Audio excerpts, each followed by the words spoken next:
We are Oh, so loud you just blew the mic out. Yep. Can't hear it now. We got a couple people watching now. I mean, we started a little early, so I bet people are gonna start to roll in as And if things not, start to pan out. We got Eric already in chat. Eric already hanging Eric out with us. with the dam, I must have missed it. Eric, tell us, how is the audio quality sounding yeah. right now? Yeah, how's this Yeah, guy all sound? levels. Let me know if I How have am to I change. sounding? Testes, testes. 1, 2. He just put us on his phone and then he walked away. Yeah, Fuck probably. He already left, probably. Yeah, that's it. Well, It's just us you know, and Nightbot you know at what? this He point. made he made two significant donations, so like he can do what he wants. Oh, wrong, Eric. Wrong. Oh, well, perhaps Oh, right, you're Eric. Eric. Eric and Shannon. Who's just Yeah, Eric? yeah. Yeah, there's 4 viewers right now. It's one from each of our cell phones and then Nightbot. Yep. I literally think that's the case. Perhaps we should like tweet this out that we're going live like right now. Yeah, yeah. I think How do I link your? I just went Facebook. Oh, there it is. Share.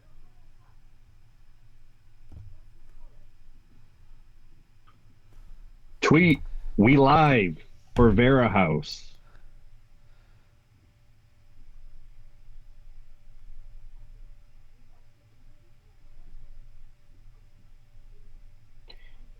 I think even part of what's hurting us is it's the first absolutely stunning day of the year. Yeah, everybody's like, no, I don't want to go inside.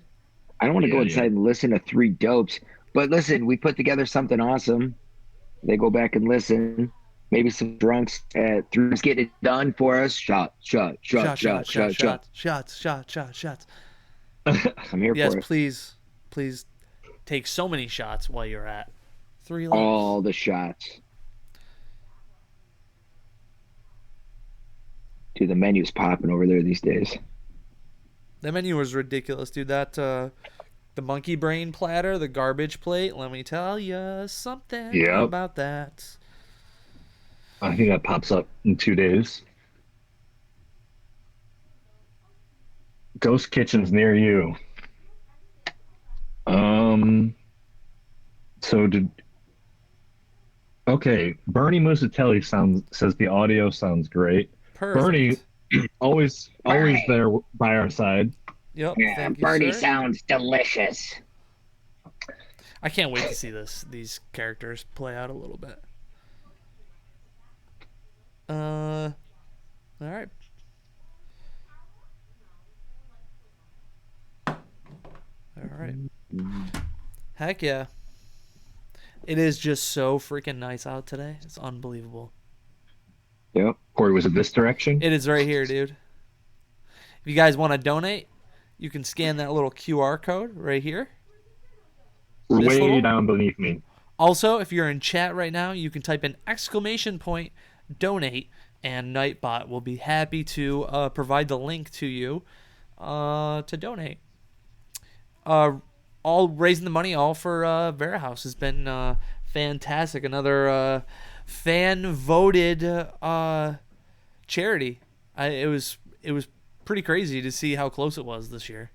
Man, I'm super happy we got to help Vera House, especially Mike. You had told me first year of cuts, right? Budget cuts.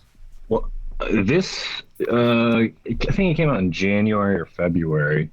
This was the first time in their 44-year history where they're facing budget cuts, and that comes in the face of like unprecedented levels of need for their service around here. So Yeah, I can tell you as someone working in the public school system right now that kids and families are struggling right now, and it's sadly equating into a need not only for social services, counseling, etc., but on a sadder note for the services that Vera House so thankfully provides the community.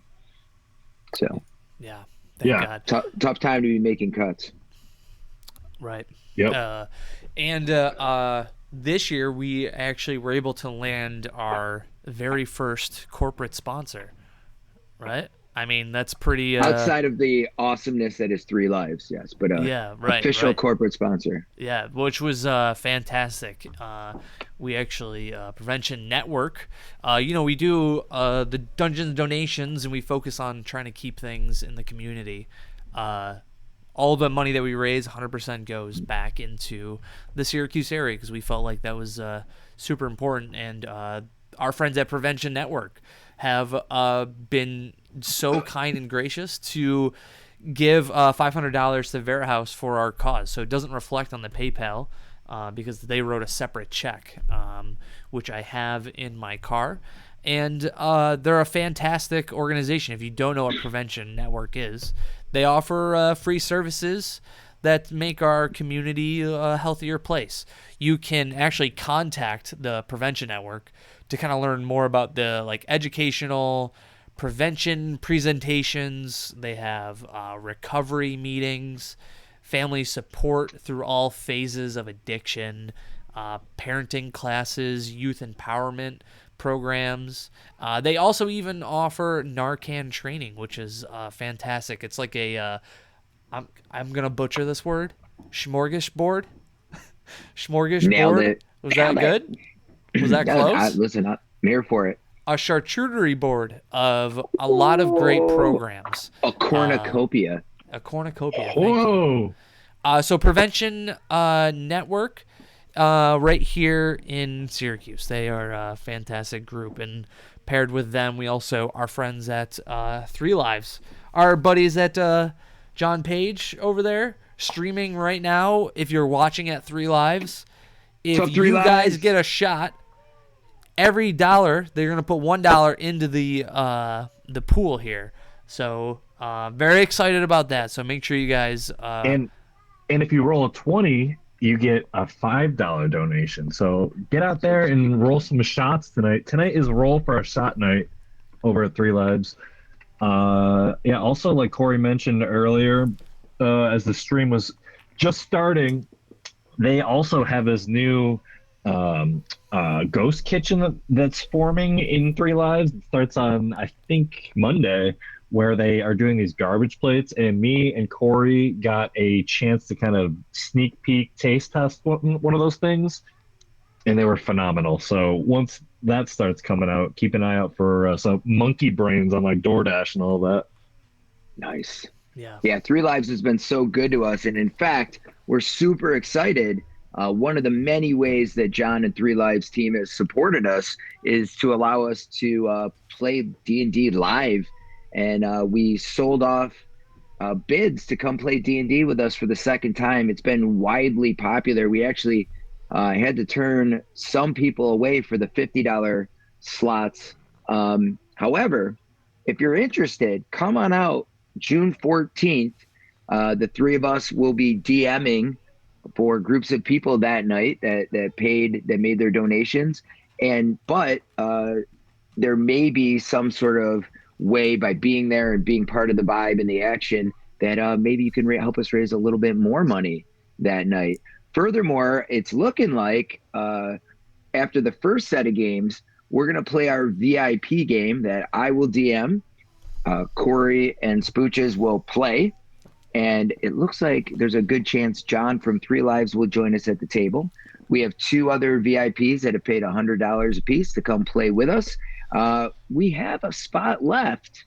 If you are interested, the first person to throw down $100 and say, I want that VIP spot, you can join us at the table for an adventure, probably starting around 10 o'clock at Three Lives on June 4th. I know that's late, but it's going to be worth it. It's going to be good. That's going to be a game. Yep. So, and the vibe in there by that point will be pretty crazy. A bunch of people doing shots and drinking specialty drinks and watching us play some D&D and having played some D&D. So come be a part of it. Yeah, here you guys. I'm willing to auction our bodies off for a good cause. VIP, baby. One spot left. Yeah, dudes. I'm excited. The last one we did, like, we had zero idea of how it was gonna go, if anyone was gonna be interested at all, and it ended up being like one of the coolest nights that we kind of accidentally stumbled into. It ended up being a very awesome night. So looking forward to the next one. And then I was just reminded another person I really wanted to thank here was our friend Danny over at Repro Joe on Instagram. He's the one who made this poster right here that you see for our PayPal fundraiser right here. He made all these cool little heads of us and our logo and everything like that. So big shout out to our friend Danny who's helped us.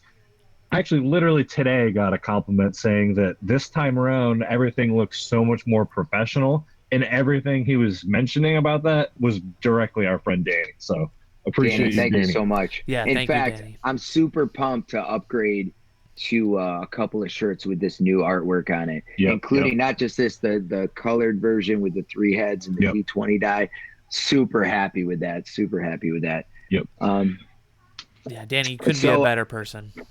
Love Got to you, buddy. shout out the Tai Kai community. We already tried to give a little back with our truck seminar we did there, but man, such a huge percentage of the 44 individual donations are from our Tai Kai family, including Amanda Segru's my lovely wife. But that $800 donation, that's the cash, not the other. There's other donations. We made over $1,000 by doing a seminar at Tai Kai. Some people who had already donated gave us even more to be part of that. I mean, wow.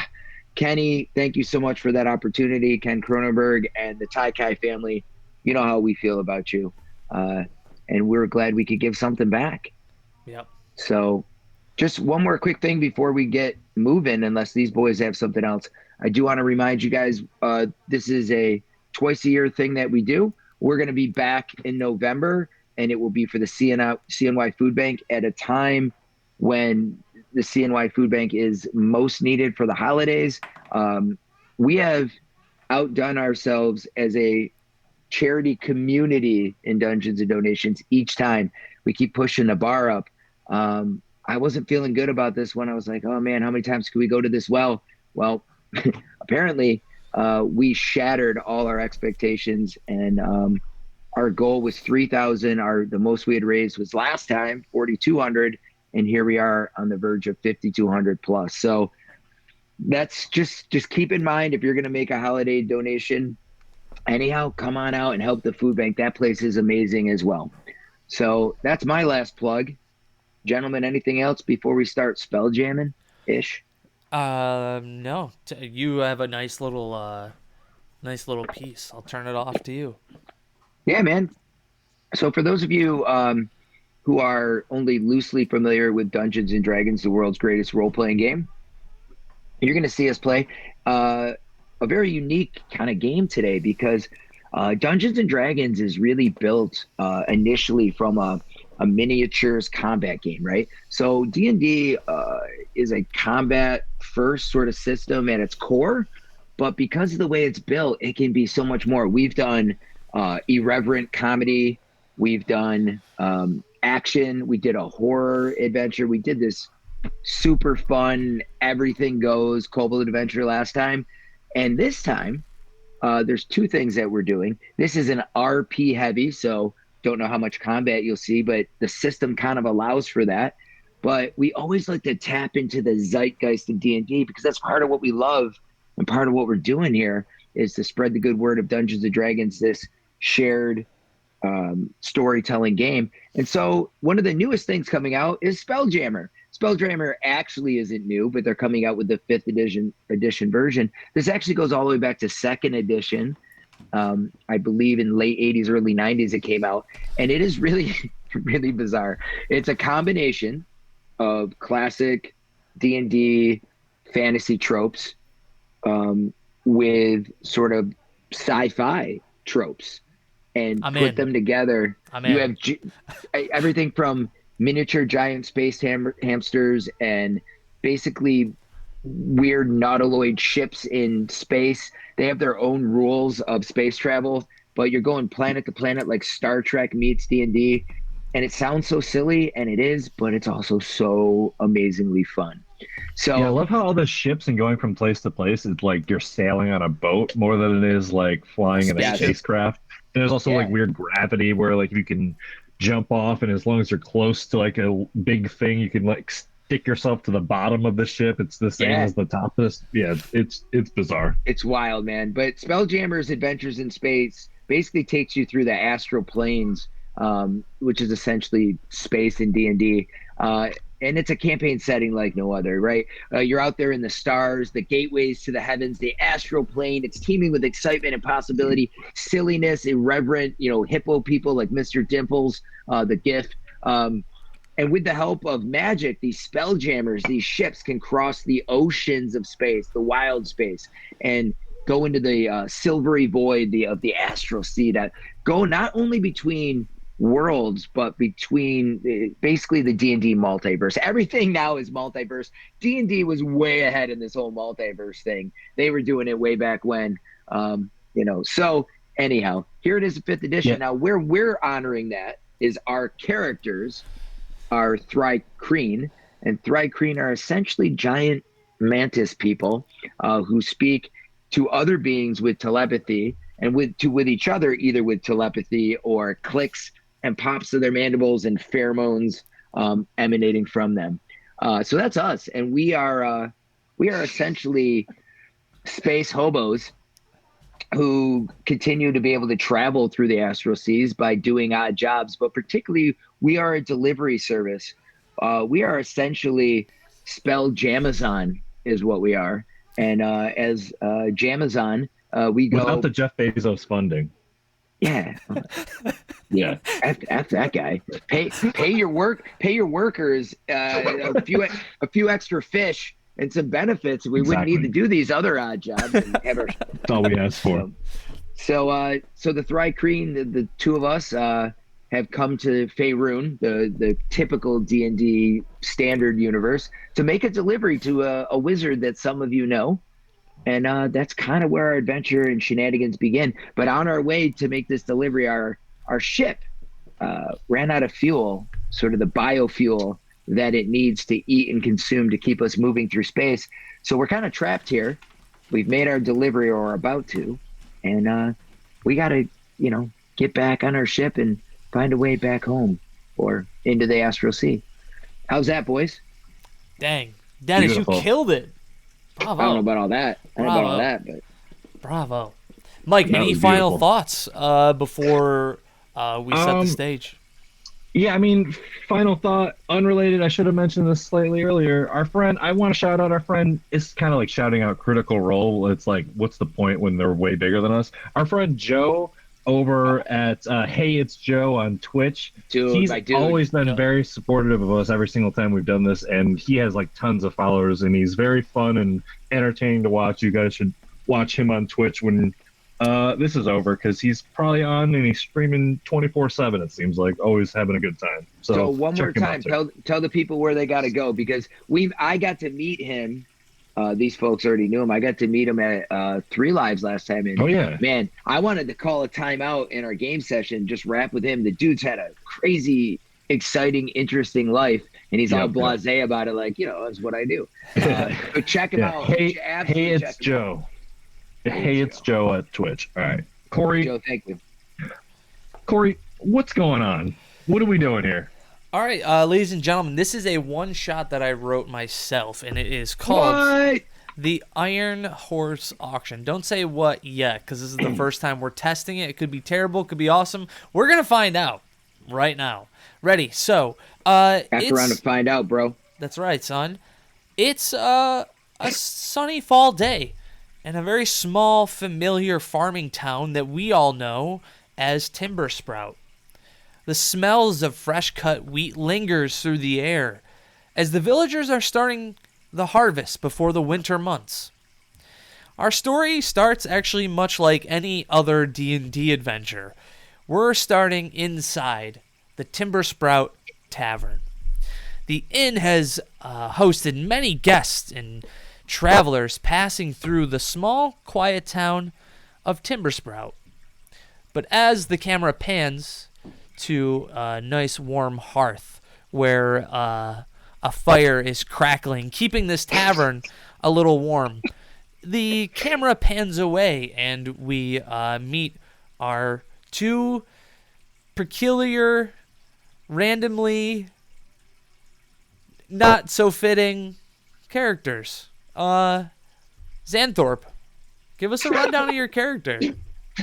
Oh, dude, this is my first time seeing that token, and it's very funny to me. That is not my character. I am this fella here. He goes by the name of Xanthorpe. And Xanthorpe is so each one of these ships that travels throughout the deep space. The astral sea is the word I was looking for there. They require some sort of mage or some form of magic to be like sort of powering them.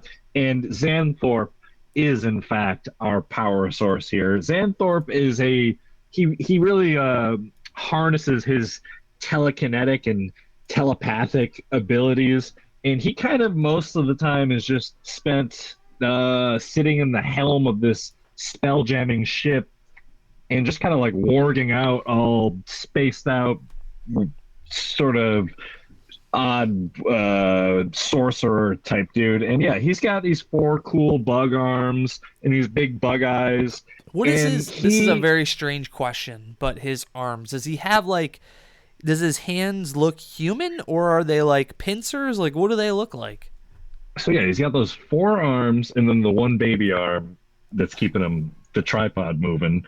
But yeah, dude, he's got he's got these big pincer hands that are almost I mean the bottom arms have a little bit more dexterous fingers, but yeah, he's got some sort of big claw-ish type hands. Perfect for really holding up some sort of device to have an auction with. If you have like one of those wood devices, dude, he's got a great claw for that. Word. The camera pans towards our other adventurer, Dunning-Kruger. Can you explain, give me some information? What does your character look like? Well, you're looking at him. Giant mantis guy, also with 4 arms. His 2 main arms, of course, are very claw-like mantis hands. The smaller arms underneath have things similar to fingers. They have a little more dexterity and whatnot. But yeah, that's basically him. Although he doesn't have a mouth that opens this way, he's got the mandibles here instead. That's a little slight addition. And while Xanthorpe is busy flying the Spelljammer, Dunning-Kruger is busy being an expert on everything. Dude knows everything. He's pretty much an expert on anything, and probably knows more than you about everything. And now that they've crash landed here, he's taking it upon himself to make sure Xanthorpe understands how they're going to get through this to get their ship refueled and go on to the next job. So yeah, that's Dunning-Kruger. Well, the tavern is full of all various villagers, and none of them seem to be really giving you any attention. You see, actually, Timbersprout is one of the local trade hubs, so they've seen many walks of life. Have they seen giant mantis? No, but you're not causing any harm, and you're actually in a place of celebration after a long day. No one seems to pay you any mind, but instead you just hear the clinking of glasses and chants, and the locals start to burst out into drunken song. You hear the plates clatter and cling. And all of a sudden, I need you to make a dexterity saving throw. Side note, though, clearly the reason they're not freaking out is we're doing an awesome job blending in with our sweet hoods and cloaks that barely fit and our very human-like mannerisms. They're humanoid mannerisms. They have no clue. All right, you guys are totally trying to play it off. This is the first time you've been to this planet, correct? Yeah. Correct. Oh, and we know I have the delivery, the package, if you will, on my hip in a bag, prepared to give it to our guy, our dude. You said dex saving throw? Yeah. Wow. 19 nice. For me. So with both of you guys with those high rolls, out of nowhere, poof, out of thin air, appears a man that we all know and love. I'm sorry, I didn't have him ready and show to players. Does it show on your screen now, Mike? Yeah, I see a Aha. dude. Aha! Poof! And appearing out of thin air is a man about 40 years old. A puff of smoke and sparkles appears in the seat near the characters. Aha! As he pops in the chair, he says, "See, I told you, Horan! One dash of kobold teeth would land us in Timber Sprout. Exactly as I planned. I knew this would be exactly where we needed to pick up the package." And he turns to his left and his right, and he notices Horan's actually not there at all. And he leans over to the PC, hold on, Xanthorpe. Leans over to Xanthorpe and he says, well, I swear it was only a pinch of kobold teeth.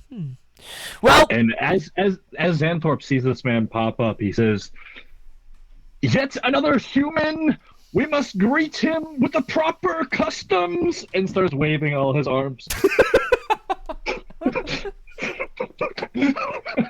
do you guys wear any uniform? Does anything say Jamazon? I would think maybe some sort of tattoo on our carapace, on our chest or something. Maybe a J, like the branding. J. Yes. I like that. And after waving like this,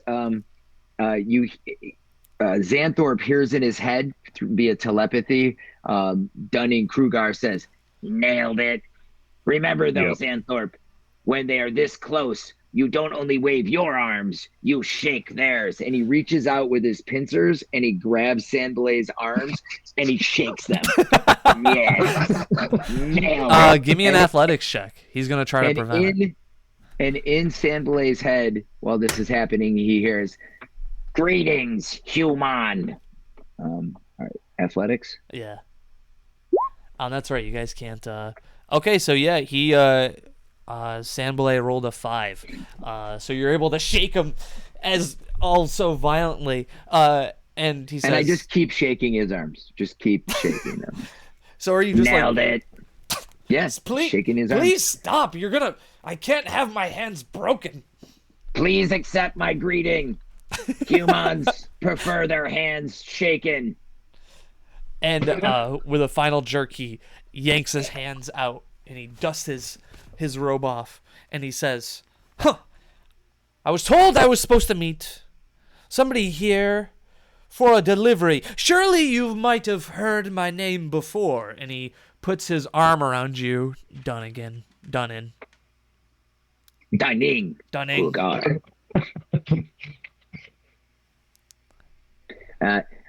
Are you the one they call Sandbalay? Does the world's greatest illusionist ring any bells? And a bunch of fireworks goes off behind him. So in Xanthorpe's head, he hears Dunning-Kruger say, "It's all done with mirrors. Smoke and mirrors. So easy to do." And you guys are speaking telepathically, so Sandbalay, Correct. whose feelings would get very hurt, and he would be very upset by that comment. No, he skipped right past him. Yeah. So he didn't hear that.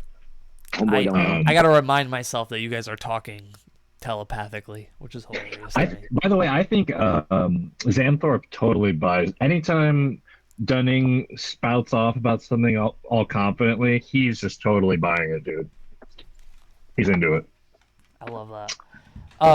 And he says, "I am Sandbalay, the world's greatest illusionist. Do I have to sign a clipboard or a piece of paper for my package? I've been waiting so long." Yes. Please produce a sign. And Sandbalay snaps his finger, and the pen lifts up, and it just kind of etches on itself. And he says, "So, how did you even transport a miniature giant space hamster?" this is actually very surprising to Dunning Kruger. They never look at what they're delivering, so that piques his interest, and he takes the small pouch on his hip, and he peeks in to what does he see? And as he peeks his head in, he sees an adorable miniature giant space hamster. Like you do. Oh my god! And as you open it, Sambalay quickly snatches it out of your pincer hands in fear that you'll slice the thing in half. And he says, I need it for my next great illusion. Now, what kind of payment do you need? I remember it being about 75 gold pieces. 75 gold pieces? We said 75 of your best fishes. Fishes. You want 75 fishes. Do not try to renegotiate the terms.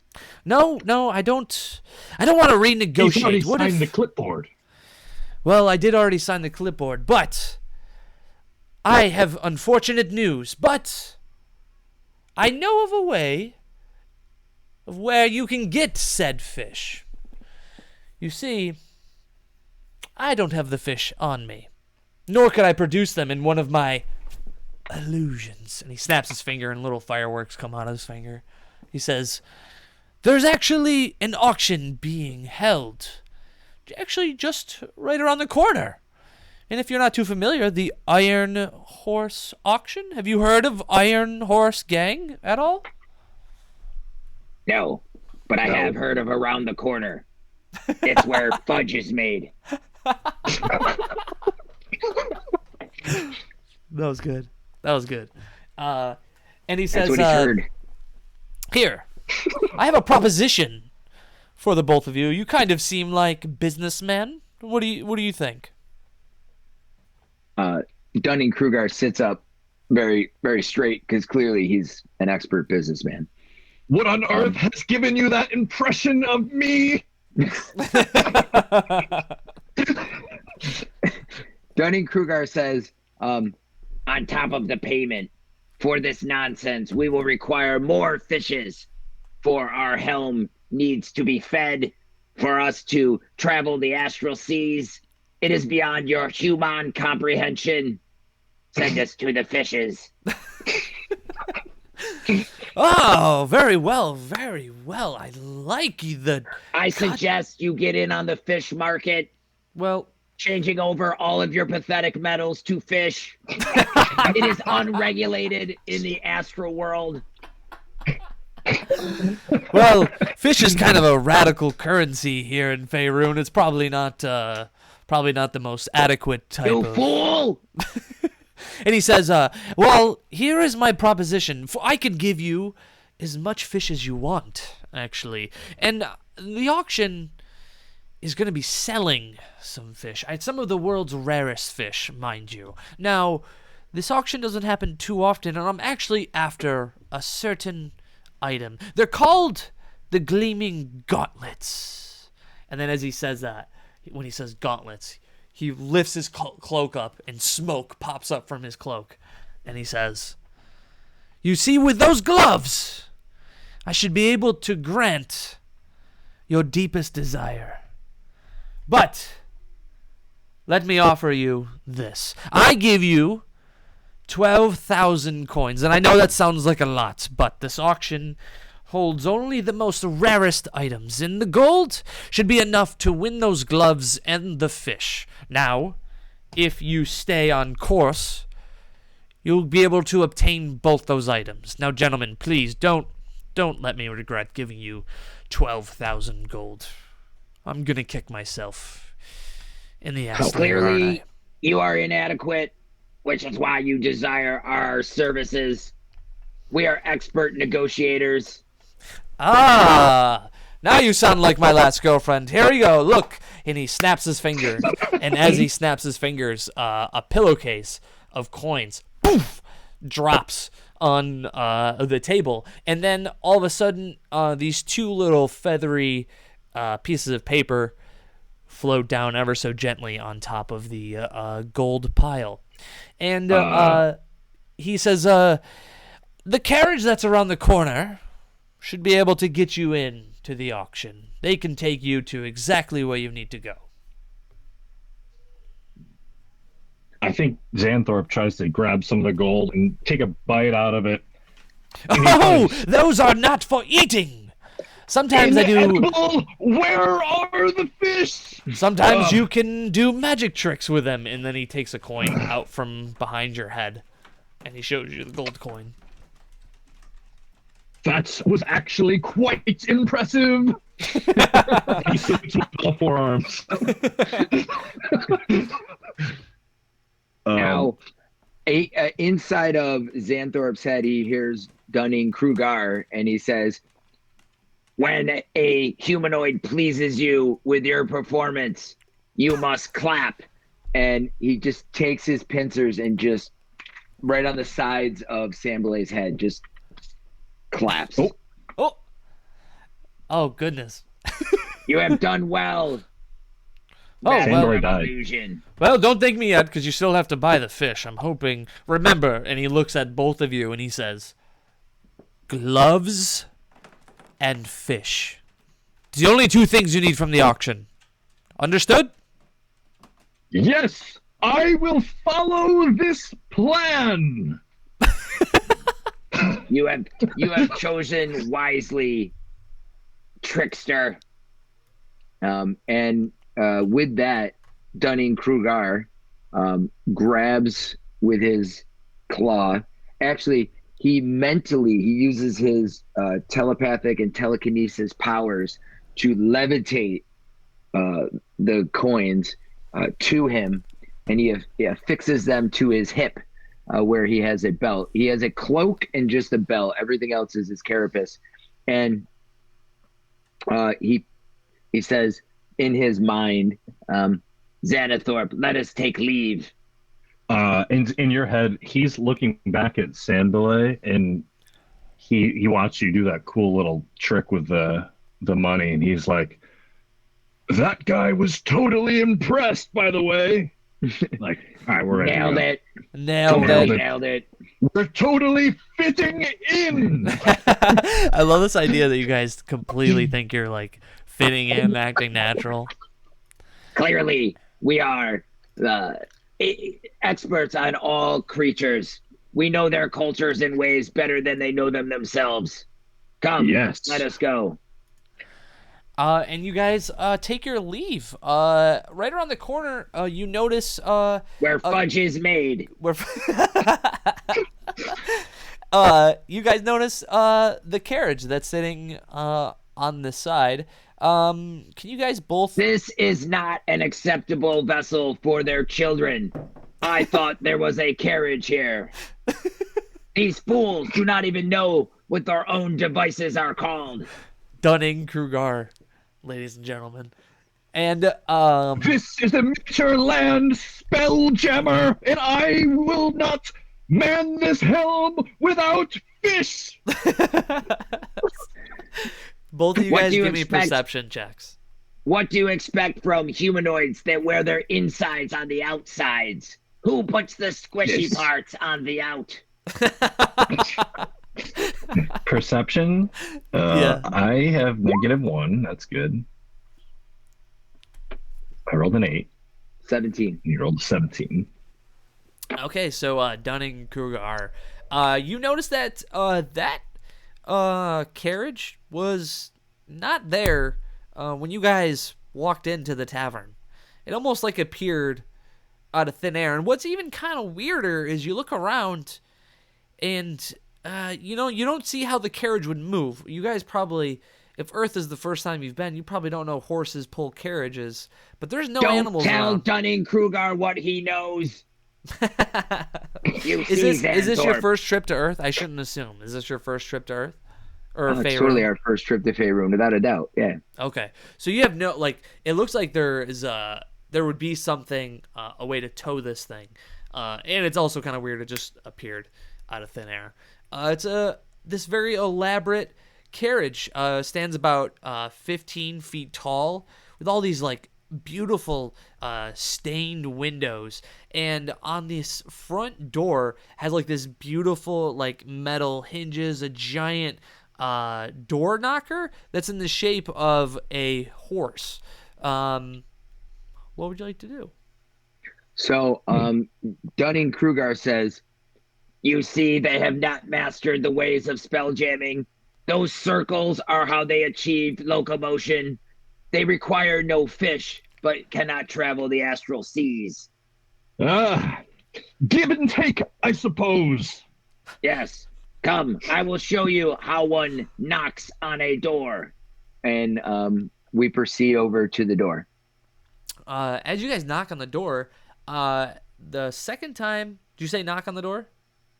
We proceed to go over to knock on the door. Oh, but you haven't knocked on the door yet. Not yet. All right. Well, as you walk up to the door, you what do you want to do with the door? So Dunning-Kruger says, in his mind, of course, to Xanthorpe, "Xanthorpe, I will allow you the pleasures of knocking on the door. Please proceed to knock." And he gestures towards the door. All four. All four And I hands. walk over. Yeah, and I'm gonna give it a nice knock. A good hefty 3 triple knock. Doosh, doosh, doosh. And as every time you hit the knocker, it sounds like there's a giant echo. Like it seems like the echo would be like a 50-foot cave. And on the third knock, the door flings open. And as it flings open, I would like let's do a dexterity saving throw. Right. As he's doing it, Dunning-Kruger says, "Yes, one must knock 3 times on the window if you want me." And dexterity saving throw? Yep. Dirty 20. Oh, dang. I love it. Dang. So Xanthorpe with a 6, unfortunately, you are sucked into the portal. I am going to give you one last chance to dex save to see since Dunning-Kruger got a 20, a dirty 20. May I use my reaction Yes, to absolutely. use my telepathic hand to grab him by one of his many appendages? Yeah, exactly. Yeah, that's perfect.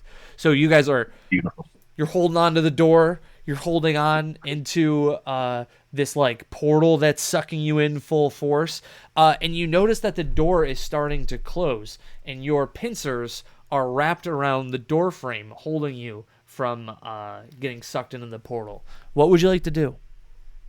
So Dunning-Kruger says, "Yes, this is how these pathetic creatures travel between portals of their rooms." And he walks into the portal like a boss. Yeah, so with that 20, essentially like you controlled the momentum a lot more. You were able to gain your composure and ultimately saved you from taking some serious fall damage, because as you guys walk through this portal, you find that it's almost like you're walking down stairs that like don't end.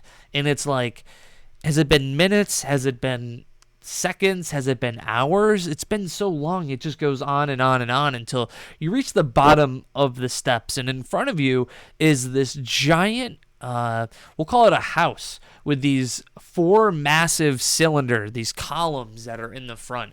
Very similar to like Roman columns here. And hold on. I'm going to just snap you to where I want you to go. Are you selling us real estate in D&D right now? Exactly. Maybe. The whole time down, Dunning-Kruger is explaining how on this pathetic planet that all deals are based on location. Not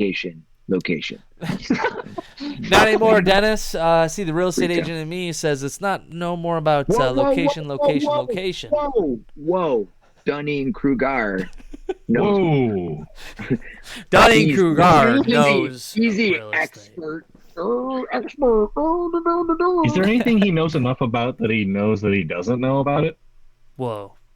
No. Mind blown.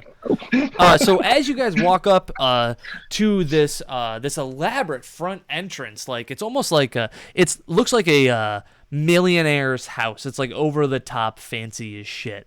And before you see a goblin, and he's talking to two kobolds, and you hear him say something to him, and it's kind of too far to really hear what's going on. But you see the kobolds kind of throw their arms up in the air, and they kind of walk past you, and they kind of like scuff, and they start to head back up the stairs, and you overhear him say, "I don't want to give up my weapons anyways. I'm not. No way am I giving him my cleaver. I can't give him that." And then the other one's going, "I told him I knew him back in high school, and he should show some respect to the elder dragon. That's kind of not nice." And the two of them fade off into the distance. In Xanthorpe's head, he hears, "You see, that is what we call an Easter egg on this realm." That's right. That's funny, dude. And then he goes to proceed to explain why it's an Easter egg. Welcome to the multiverse, ladies yes. and gentlemen. But then he says, "Now we must hide our weapons from these simple creatures." And my carapace changes and morphs to blend in, so the weapons blend into our body shape. You know, they very much blend right in, like they're just part of our carapace. Are you saying your weapons are, or your? No, I can't change my weapons. I'm changing the coloration of my body. Oh, okay. I see. So the weapons blend in, or at least I'm hoping they will blend in as we walk through. So now as we walk up, oh, sorry, go ahead. I think Xanthorpe is just walking in, and he's going to be very just, "Hey, do you want me to remove my pincers? Like, what's procedure? Like, I'm willing to try." As you approach the goblin, on the table you see just a whole bunch of random weapons with all these tags and stuff that are all locked up behind him, and he's kind of like taking inventory as you guys approach the front desk, and he goes, "All right, give me a ticket. Let me see him. Greetings, humanoid. Greetings. Oh man, I got a bad feeling about you too. I am Dunning-Kruger," and I grab his little goblin hands and start shaking them. Stop! Let go of my hands. What are you doing? Let go. I need these. These are my money makers. I am greeting you. Accept my greeting. Are we doing better than the small red dragons? No, you're doing worse. Jeez, man. Lord, listen. You give me the tickets. Do you have 2 tickets to even get in this place? Only to what your creatures would call the gun show. And I give him a flex. And I say to Xanthorpe, "Nailed it." You guys are blending in so well. I think I just try to walk past this guy. You can't walk past him because both the doors are shut. And as you try to walk past him, he goes, "Buddy, I need you to give me the 2 tickets, and you got to turn your weapons in. I'm sorry, this ain't an option." So Dunning-Kruger remembers the 2 things that floated down to the gold, and he uses his telekinesis powers to pick them up and levitate them to the goblin. Ah, nice. Perfect. Listen, I don't ask questions how you get the tickets because I've never seen the likes of you. You probably aren't from this planet for all I know. You guys look like a couple of freakazoids. But now that we got the tickets... In your head, he's on to us! Humanoids. We are simple humanoids. Look at us. Honor your cultures.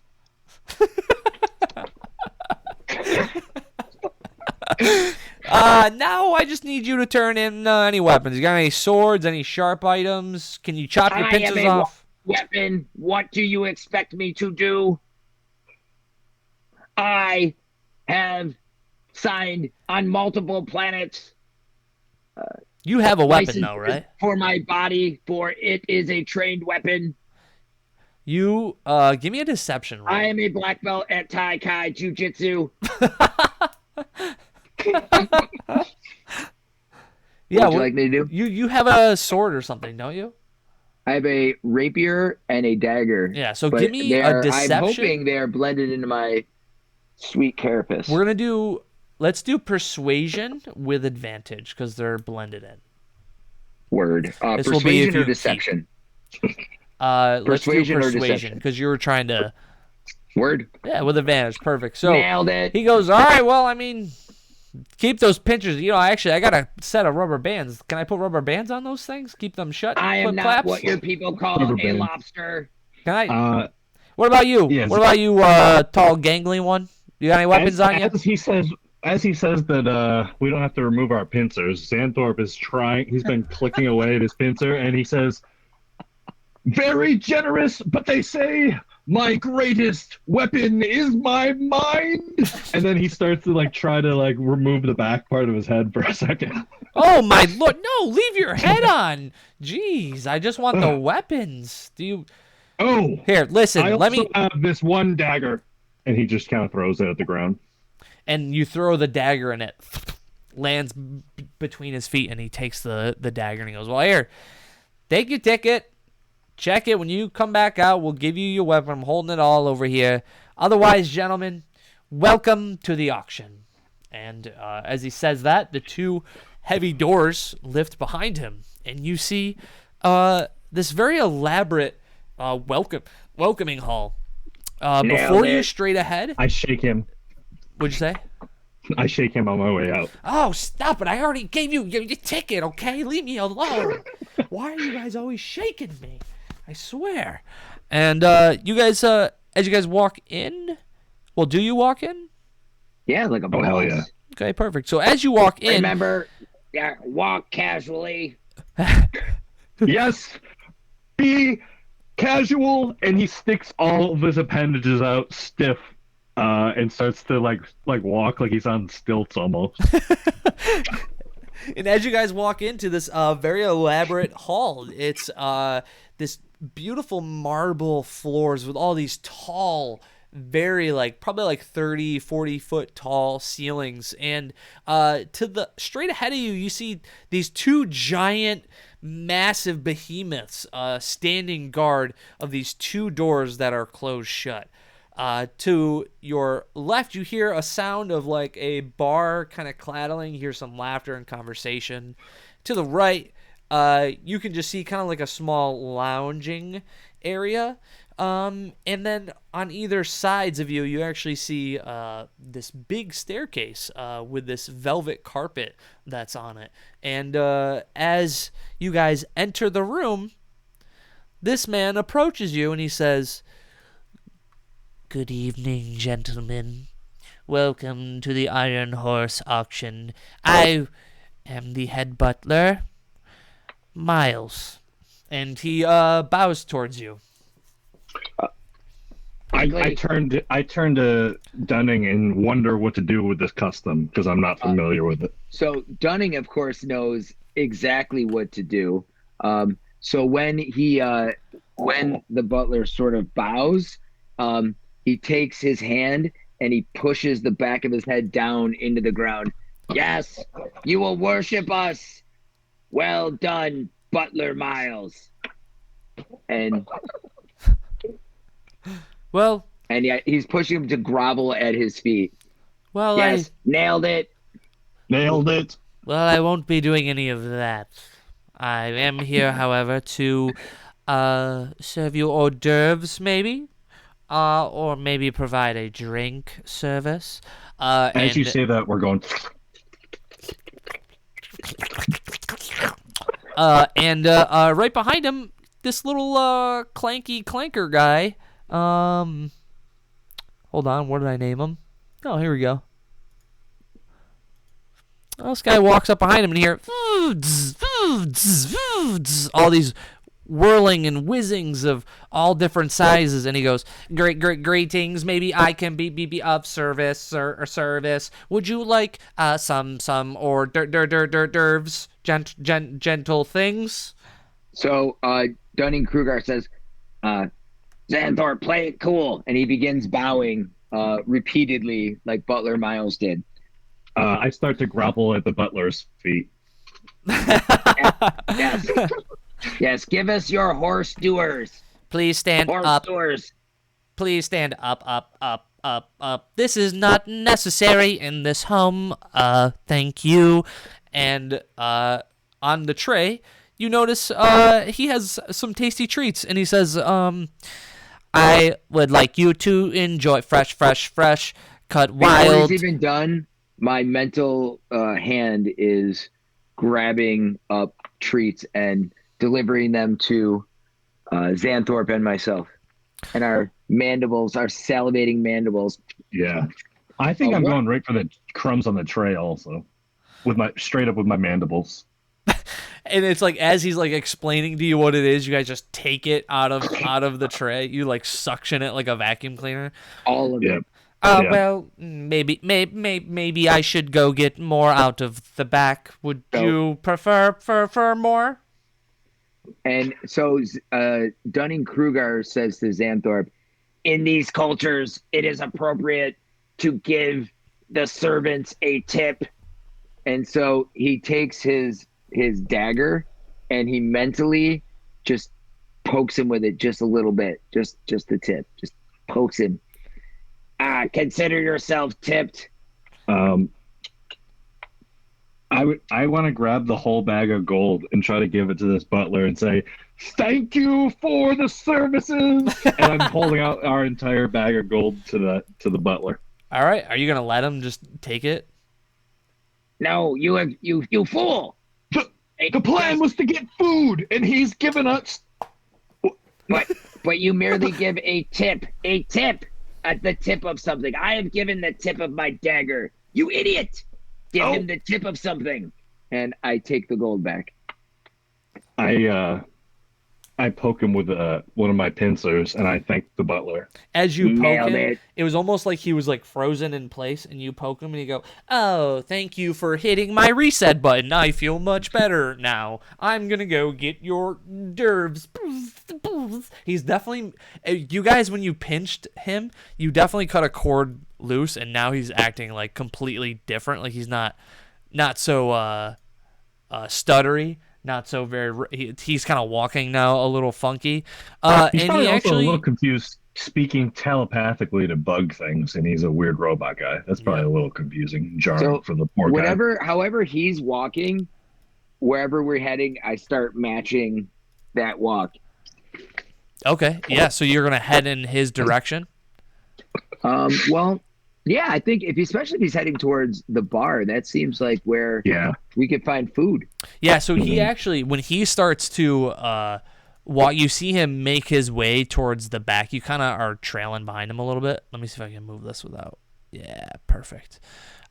So Butler Miles takes a step away from you to greet the next guests that come in, and you guys start to follow closely behind Butler Tom. And you see Butler Tom, he goes behind this door up here to the top. I think I can drag you to it. He disappears off into the door that's to the left. And now you guys are at the bar. Do you guys follow Butler Tom, or are you guys just chilling at the bar? Like, what's the play? Now, this is a very important part of humanoid negotiations. They lubricate before business dealings. Let us lubricate. And he sachets up to the bar. If it is proper custom, and I follow through.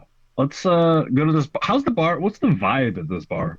The vibe is it's very like everybody's having a good time. You can see everybody's like laughing, and there's one guy who's like going on about his story. You see just one barkeep. He's kind of entertaining a group of about 3 people, and as you guys walk up, you hear this man stand up on top of his chair, and he goes, "And there we were, exactly where I thought we'd be, in the grasp of the defiled dragon."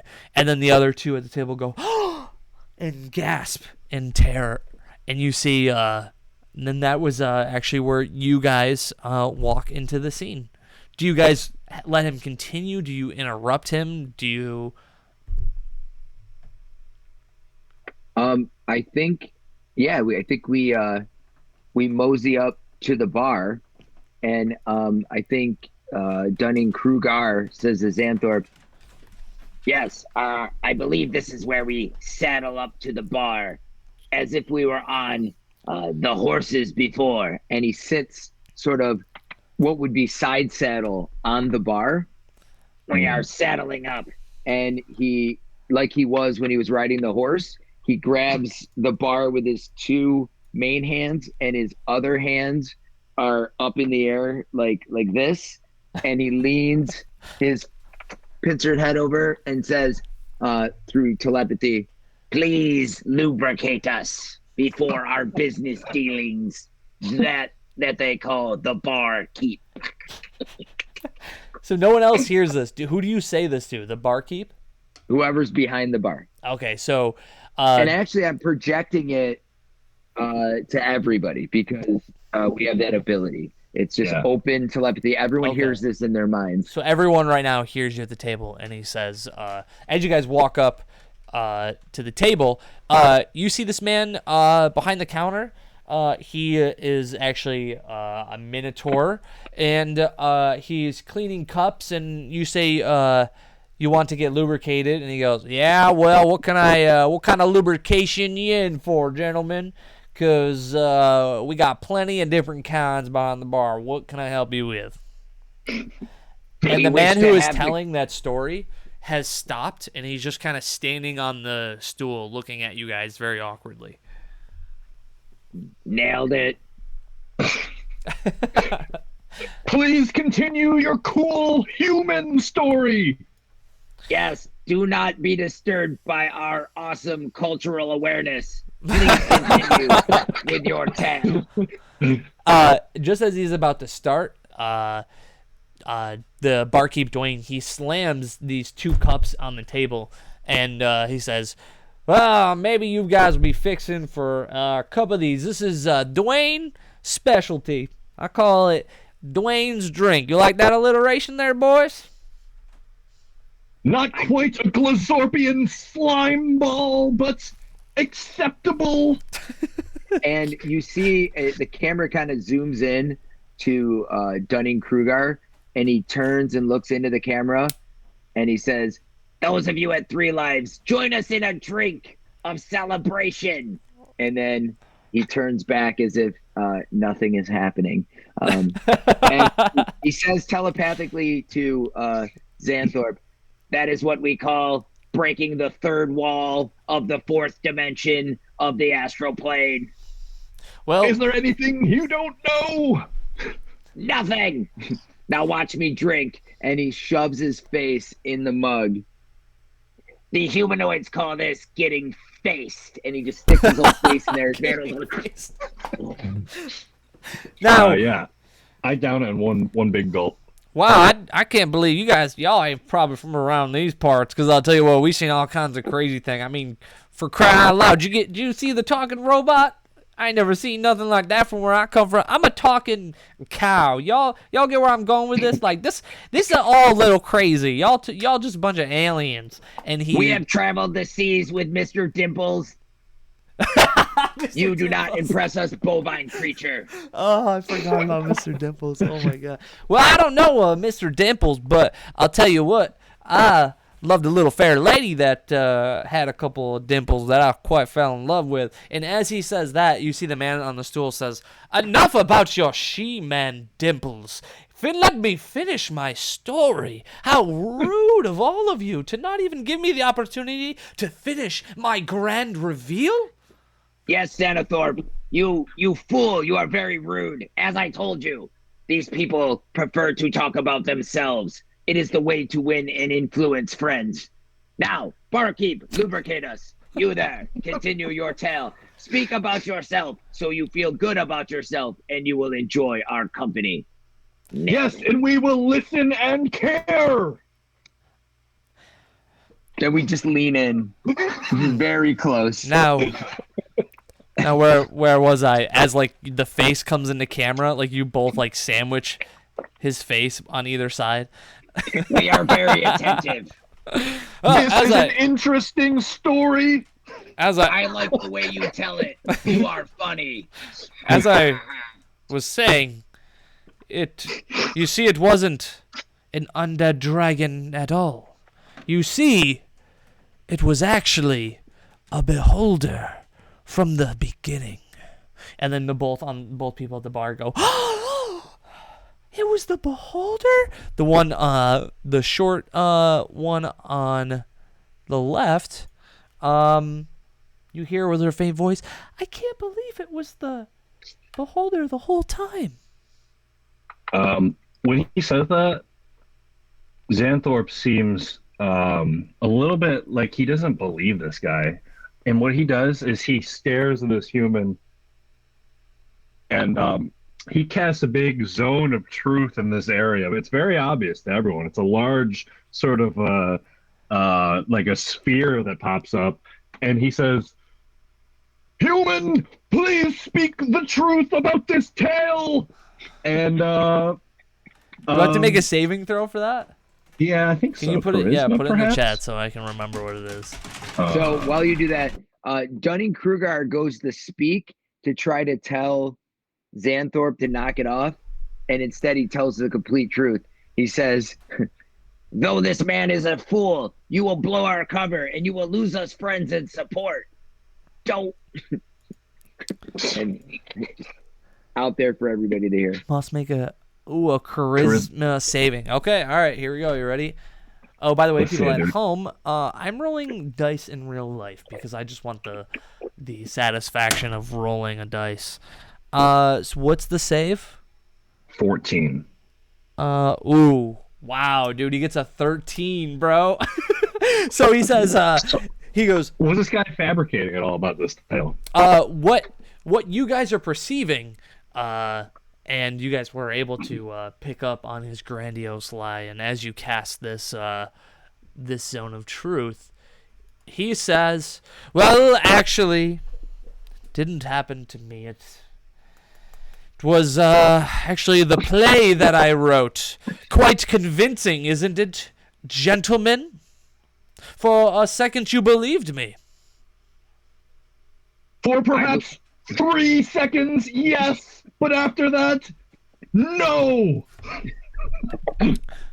Why do you gotta come in here and blow my cover anyways? Xanthorpe is freaking out now, being called out. He didn't mean to. He goes fully limbs extended again. He doesn't know what to do. I do not see covers upon you. And he says, what brings you in these parts anyways? You come to a man as he's feasting on drinks and pull one over on him? Who are you? We've come for water and fish and I think one more thing, part of the plan, but those two mainly. And as you broadcast that to everybody, the barkeep goes, oh, shoot, y'all like fish, huh? Hold on one sec, I got something for you. And the man in the blue coat, the very royal-esque looking blue coat, he looks down at you. And he says, gentlemen, rule number 1 of Faerun, never interrupt a performer when he's telling a story. In Or a our pitch. culture, rule number 1 is not to insult those that could eat you. And my mandibles go. Why would you eat me? If you ate me, the world would be one less of me. Do you even know who I am? No. No. Surely you've seen one of My name is many... actually Dunning-Kruger. I am not called Shirley. You fool. Surely you must have seen one of my many plays before. I'm the grand performer, the star of the show, the man of the hour, the man of this very second. It is I, Ashmar the Great, the talented, the handsome, the performer, the award-winning actor. And he puts his hand in front of his face, and he says, "Scene." Is there anything from that statement you wish to retract, being in the zone of truth still? I apologize. Everything I said is true. I'm an award winner. Doesn't have to be the Tinas, the Tonys. Doesn't have to be that. What? My mom gave me an award once. So I'm an award-winning performer. And Sorry. you see the Sorry. little girl. On this planet, they prefer mom jokes. Yes, I too have received awards from your mom. And as he takes a seat, he looks down and he says, "You are quite the audience. You are very entertaining, gentlemen. I must believe ask, what it is brings the you?" audience job to be entertained, not to be entertaining. You fool! What brings you to the auction? What are you in search for? Mostly fish. And as you say that, the barkeeper, Dwayne, boom, slams down 2 mugs down in front of you. And the aroma starts to overtake you guys. And it's very, very fishy. Definitely down that thing. Yeah. So as you down that, I would like you guys to roll a Before I do, I say Dunning-Kruger says his answer. Pincers out. It is fancy. And he opens his pincer out like this as He opens mine. I open mine and it drops out of my hand and he catches it with his lower hand and then drinks it. instead of a D4, I want you to roll a D10. How about a D100? Nah, D10. Boo. We both got all the way Nice. around. So you guys gained 8 temporary hit points as you down Nice. this delicious fish drink. And the girl on the bottom of the bar, she says, "I think they're actually going to be auctioning off some fish later today, honey." Are you an astral gnome? Actually, I am a gnome, but I'm not quite astral, honey. You see, they call me Dove Ellington, sweetheart. I'm a bit of a mystic around here. The last mystic told me I must avoid birds at all costs. Do you agree with her assessment? Well, I don't know her. She could just be a crock. You know, that's the unfortunate thing of being in a mystic business. Birds, not crocs. You Oh, fool. I hear. This is a term we use in Faerun that means a fake, a fraud. You see, unfortunately, in my line of work, there are a lot of fakes and phonies. Do you mean like your fake hair and plumage? I beg your pardon. How dare you? I am. You do not need to beg with us. We are simple merchants here to purchase fishes. Both of you As he give me said a that, perception check. I start to bow. Yeah, I start to bow to her. Give me a perception check. Me? Both of you. Me also? Yeah. Okay. Mm, I perceive nothing. Yeah, A you guys 6. both don't. You guys don't see. I'm busy anything. looking at her plumage. And she says, "Is fish all that your kind eats? You're just here for the bucket of fish? You know, there's a lot of different cool items here." Unless there are elves available. Something Oh. about a glove! There was something about a glove! Oh, you're after the glove? All Something we about need a glove. is glove. Huh. And fish. Interesting. Fishes are delicious. And where did a couple creatures like you get the funds? We have been funds our entire life. Look at us. Point proven, as she picks her feather. Mind you, it's none of my business, but just like to know why this auction brings such curious characters. And she takes another sip from her drink. And So Dunning-Kruger very casually grabs someone else's glass of whatever they have and tries to mimic her, the way she drank it, her smoothness or whatever. Like, I too am fancy. And as you drink like one of like the gross old cups, so it's like a little bit, like the backwash last sip of a drink. You take that last sip, and when you take a sip, it actually burns a little bit when you drink this one. Been there. And all of a sudden, over the loudspeaker, you hear, doo, doo, doo. Attention, everybody. The auction will be beginning in the next 5 minutes. You may begin. There is another telepath here. Another Thri-kreen on this vessel. We will do furious battle with this creature. And are you guys projecting that again to the whole group of them? Oh, hell's yeah. Oh, yeah, dude. No. We have to warn them of this telepath. You hear Dwayne says, well, gentlemen, that's ain't no telepathy. That's just their overhead speaker. And he... Overhead speaker will fall in battle before my claw. No, wow. We will find overhead speaker. Fear not. Listen, I've been told once they make that announcement, I got to close up the bar. So if y'all want anything, it's the last call, and I'm going to be closing her up. Y'all want anything? You guys want more of that fish juice? More fish juice, yes! And he goes underneath. On the table. He goes underneath the bar, and he pulls up his bottle of fish oil. And he goes, man, it looks like I just got about one more for one more shot. Which one of y'all want it? You can have it. No. You will need your strength for battle with overhead speaker. All right, roll a d10. I'm chugging it, dude. I'm chugging it. Well, typically you can't stack. Yes, you take the highest temporary hit points, if that's what it is. Well, I got a 1. You are now adding 1. I got a 1, so you not should the be end of the 9 world temporary hit points now. Frick yeah. All right, so Come, Xanthorpe, let us find overhead speaker. Overhead speaker shall fall.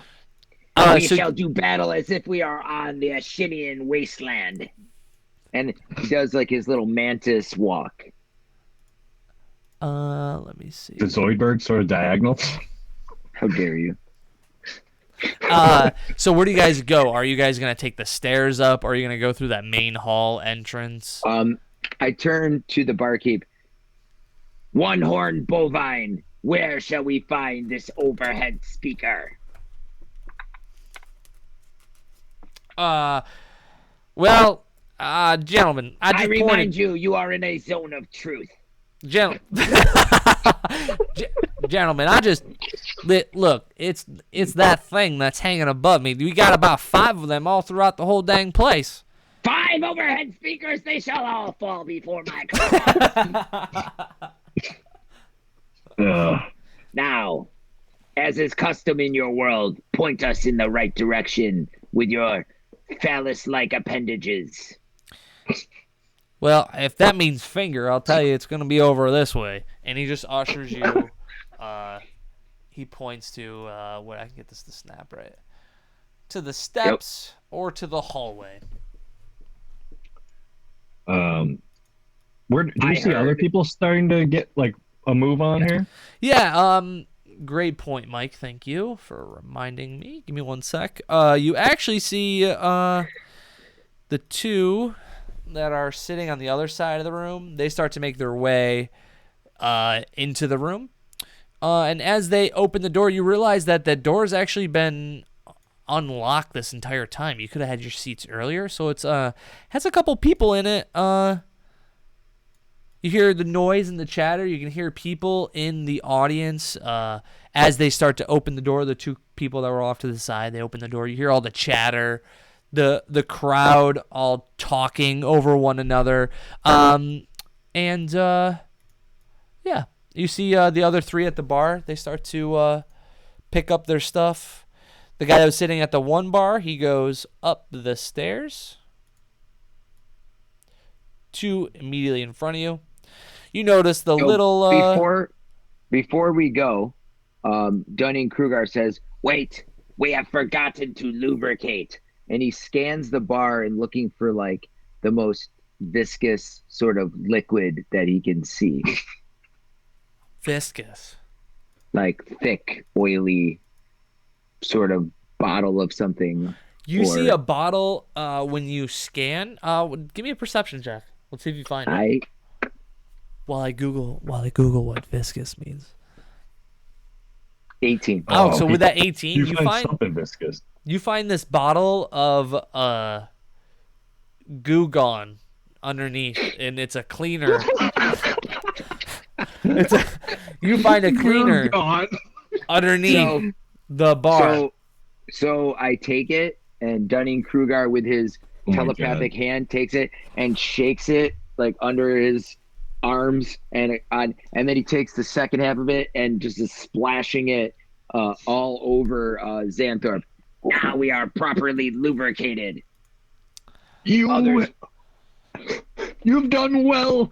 And as we're leaving this place, I decast my zone of truth and look at the bartender and say, "You may return to your lies."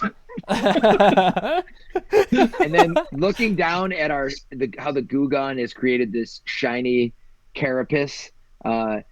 You see, by lubricating, we are now more charismatic and beautiful, and much like the dove's plumage. And he starts strutting, because he's feeling really good about his mantis self. Well, now, And as you say that polish, you now have advantage on charisma checks for the next Whoa. hour. Oh. How about them that's apples? what's up. I will take an apple, but I prefer fishes. Yeah, so we proceed in. Perfect. To So the- you see kind of everybody start to make their way in. The gnome woman kind of made her way up to the stairs. You see Ashmar the Great just start to make his way through the center door.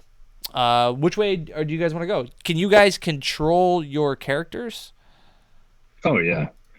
Do we have any sort of like ticket stub type deal or anything left over from that? Or Yeah, any you sort have of- your ticket stub serves for you, Xanthorpe, as your redemption ticket for your weapon when you leave.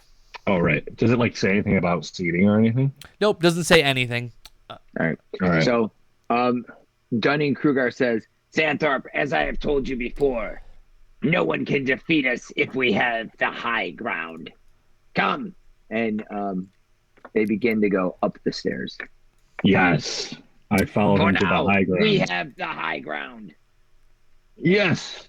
What you said, plus one I also heard was they hate us because they ain't us.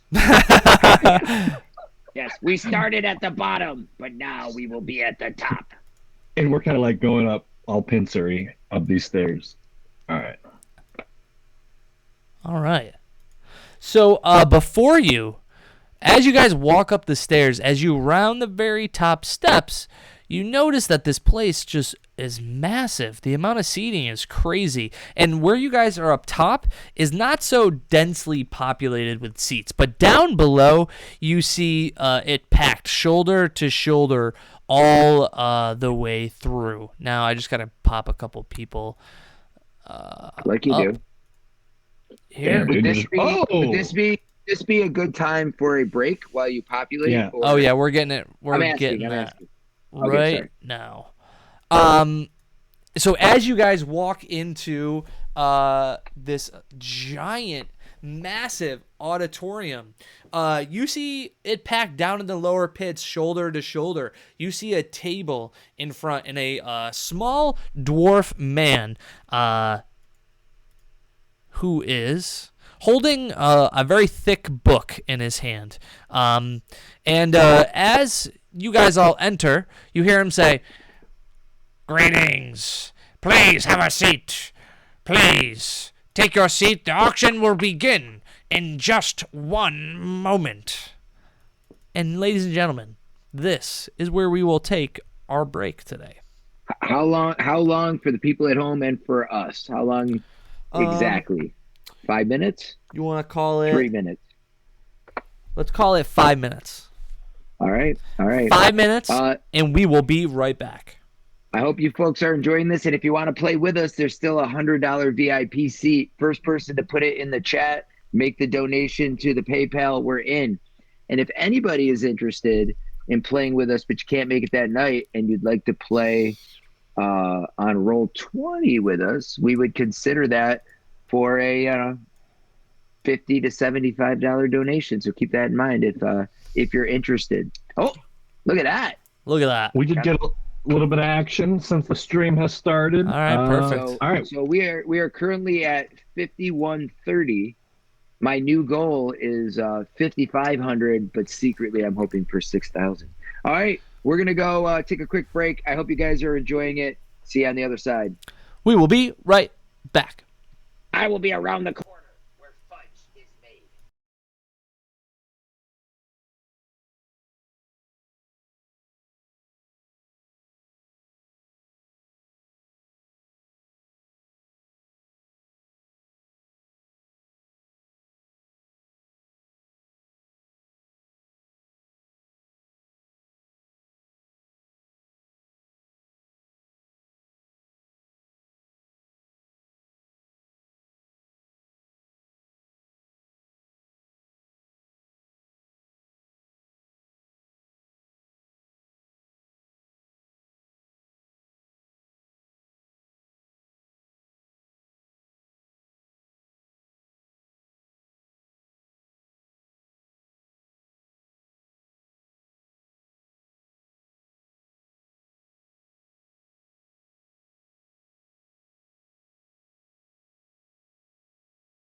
Say that again. Are we live? Yeah. Well, dude, as soon as we were about to go live, Dennis is like, I gotta go pee. And it's like, dude, we were just about to go live. And then we were like, no, don't leave. And then he left anyway. He said it was an emergency and he was gonna pee his pants and he definitely had to go or something. What was he saying? He said that if I don't pee right now, I will go pee-pee in my pants. It's not a joke. Please let me go pee-pee. And we were like, dude, you should have gone pee-pee earlier. And he just was like, but I didn't have to go pee-pee then. And I'm like, no, just go pee-pee. No, we're just kidding. He'll be right back. How's everyone enjoying the stream? Nate, are you here? I saw my friend Nate's hopping on in. It looks like we have 16 viewers now. Popped up a little bit after our break. I'm ready to get back into some D&D. Watch parties happening right now. A couple people watching, and TV's going on at 3 Live. So thanks for watching. Again, shout out to the people at 3 Lives. Yeah, I was just going to say again, 3 Lives constantly shows their support. And actually, yep, that's right, Dennis. I'll take my shirt off for you, Dennis. Don't say no more, buddy. The wonderful people at 3 Lives. John has supported us in this event every single year, and he's fantastic, and we appreciate him. I believe, if I'm not mistaken, since the very first one we did, I think it was shown at 3 Lives. Yep. Yeah.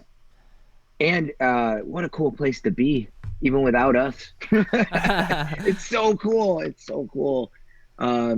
It's like Chuck E. Cheese for grown-ups. Yep. It's so good. Or kids.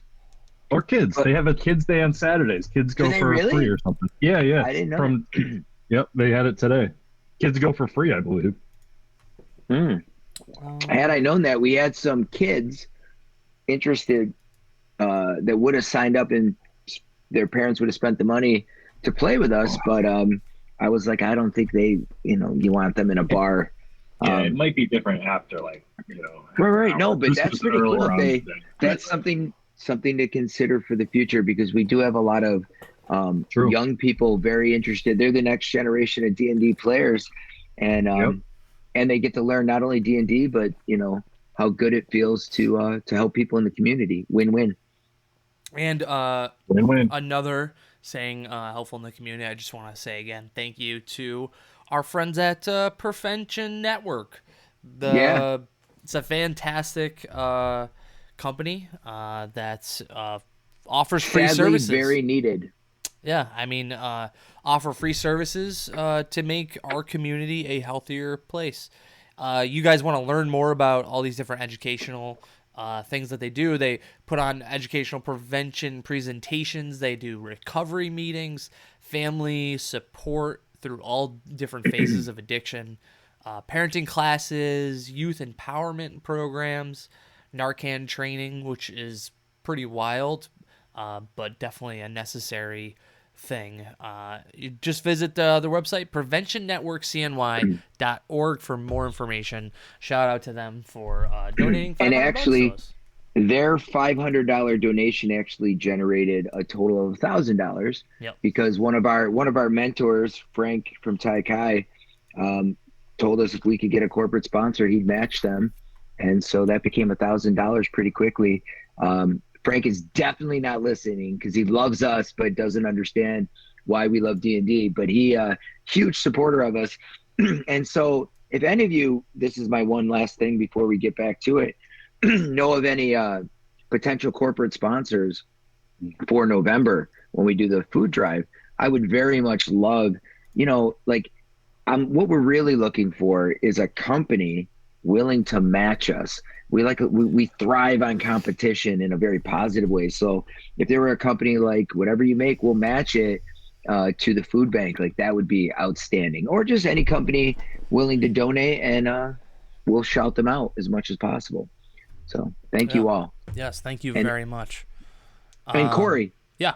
I hope you stick the landing because you're freaking killing this, my friend. Oh, thank you. Thank you. And you I'm guys, ready. Are enjoying it. I'm ready. Perfect. So we left off just as the auction was about to begin, and the man in the front, he says, I feel like maybe I've fudged up his voice earlier. He goes, all right, ladies and gentlemen, This is the rules of the auction here. You see, we are gonna set a standard bid, and then you could just put your hand up if you want to increase that bid by the starting bid. Here, I'll give you a All real four quick. of my hands are up.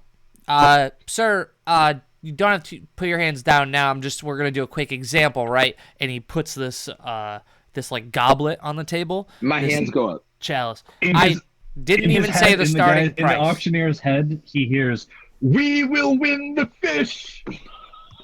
How did he know those? Well, I'm going to tell you what. Listen here. So we say this item, this goblet, this chalice, this golden, beautiful piece of equipment we got right here. See if that starts at 20 gold. My buddy is over there with their two arms up. Put a bet in. That is now for 40 gold. Does everybody understand? I need everybody to shake your head. Yes, and right at me. Nope, that's a no. I need you guys to shake a yes. All right, that's close enough. Now, listen. This is how the item pickup will work. Now, I have my lovely colleague down there, which I did not give him a name, Steve Bill. Steve Bill, my ogre friend will be happy to come collect the payment and give you a ticket to pick up your item at the end of the auction. So you choose to take your item with you right after. You must just leave the auction house. So the rules. If you decide to take your item, you must leave the auction house. Or you can give us the ticket. We will hold on to it, and you may collect your item or items, be it. How does that all sound? Does that all sound fair to all of you? I've gone through about 7 different voices, by the way. I just can't find this guy. I think you nailed it. I nailed it. Very quickly for Dennis, the player. So we, even if we win a bid, if we want the actual item, we have to leave. Correct. Or we can keep the ticket and then get all the collect items it. at once. At the end, yeah. All right. It's, I assume, some sort of security measure. Exactly. All right. Sorry. Wanted to make sure I No, understood. you're good. And It doesn't matter if Dunning-Kruger does or doesn't. for the people at home, Right. just remember that these two, Xanthorpe and Dunning-Kruger, was also given 12,000 gold. 12,000. It was 12,000. Wow. So they got a lot of gold to play with, but who knows what is going to be in this auction. Now, you guys are looking at Mike's screen. You can see number 17's already been exposed. So in the event that they roll a 17, there's just going to be a new item because I wanted to show them what the auction was going to look like. They're essentially going to roll a d20 and a random item that honestly could break this whole encounter could pop up, and they could so choose bid on it, or maybe one of the other participants are going to bid it out from underneath them. In any regards, we'll have a couple of dice rolls and have some fun up in here. So, Mike, instead of a dice roll, I want you to flip a coin. We're going to see what item goes first. Like a real life coin. Yeah, real life coin. Oh, damn. I thought I had my cool D&D coin. I do not. So instead, I shall flip this pin, which is probably backwards for you. No. Nailed it. Nailed it. Nailed it. I've nailed the pin. You've taught me much about mirrors and smoke. All right. Heads and tails. Okay, just yell it out to me wherever it ends up. Wait, you want to call it? No, you call it. Just tell me what it lands. Say what it is, Brock. Okay. Heads. Okay. So I forgot. What did we call his colleague? I didn't have a good name. I didn't have a name for him. He had 2 first names. I do not trust people with 2 first names. He was Bill Tim or Bill something. 2 first names. Billy Walter. Billy Walter, you see him, he goes behind this giant curtain that's behind Vaxis, and he wheels out on a cart this little tool. And the auctioneer says, ladies and gentlemen, now our first item up for bid is this well-crafted Spricket wrench. You can see it's got the gold accents. It has a custom grip to it, and at the end, if you'll notice, it's got a beautiful shape hilt at the end. Do I hear 100 gold? And he puts his That hands is out. actually a sprocket wrench. Well, that's not according to our records. It's actually called a spricket wrench. Do I hear 100? If it's a sprocket wrench, we need it. But if it's a spricket wrench, we have no use. He's not sure what to do. And you guys see. Hold on. Where am I? You see the character that's in the front is this giant robot with this gnome on his shoulder, and he's trying to the gnome on his shoulder is just trying to see above everybody. You see the gnome put his hand in the air. He goes, "I have 100. Do I hear 200?" So Dunning-Kruger says into Xanathorpe's mind, "Let the Easter eggs win." Do I hear 200 going once and going twice? It's Going clearly 3 a times. sprocket wrench. And he hits the gavel. And you see Mr. Walters walks down to give them their tickets and do the swap of gold. In Nigel's head, I don't. My character doesn't know this to be. Edwin, the gnome upon his shoulder, he hears a telepathic voice tell him, "You may have this wrench, and for that reason we will be friends." And I cast Friends, the cantrip, on him, and I think he needs to make some kind of charisma save, I believe. Okay. We're gonna be friends, though. It is a charisma. Oh no, wait, he doesn't even need a save. Oh. I just have advantage on charisma. Can I make a charisma check to see how friendly he thought that was? Yeah. Cool. I'm a charismatic guy. Yeah. And I think you do have advantage, if I remember correctly. Mantis people. Yes. Oh, yeah, because we got gooed Did I up. click it twice? Do I have to do it Yeah, again? so with your lubricated mind as it pierces Edwin's head, you hear Edwin, he says back to you, "Thanks, friend. I can... Let me know if you need a great inventor at all." Thank I'm a you. great inventor. And Yes. then you hear Vaxa say, "All right, now I need you to bring me back the next item there, Mr. Walters." And Mr. Walters walks to the back behind the giant curtain. And Dennis, can you roll a d20 for me? I'm so nervous. 20. Okay. I rolled a 2. Okay, with a 2, he rolls out on a little cart, this adorable wooden cart, this jug. And he says, "Ladies and gentlemen, we have this just absolutely exquisite ceramic jug. And I gotta tell you, this jug is infused with a little bit of magic powers. Now, we had a couple of our guys kind of figure it out in the back, and I'll tell you what, this thing is nifty. If you need all kinds of liquids and drinking things, then I'll tell you what, this is the jug for you. I'm gonna tell you what, we're gonna start the bidding at 200 gold coins. How's that sound?" Immediately, Dunning-Kruger's 4 hands go up, and he says into the mind of Xanthorpe, "We will be wealthy beyond belief on the Asherian wasteland with the liquid." And he just puts his hands up in the air. We will acquire fish and viscous liquid for our travels. These primitive beings are willing to take metals for liquids. Fools! And while the people at home, they actually have an alchemy jug, just so real quick, they can use an action to name one liquid from this table and cause the jug to produce that liquid. And then afterwards, they can uncork the jug as an action and pour that liquid out. And actually, it's kind of a lot, depending on what you want. It's kind of funny that this match for you guys because you like to be lubricated. So it's funny you guys got All that of the in a dice roll. mayonnaise will be ours.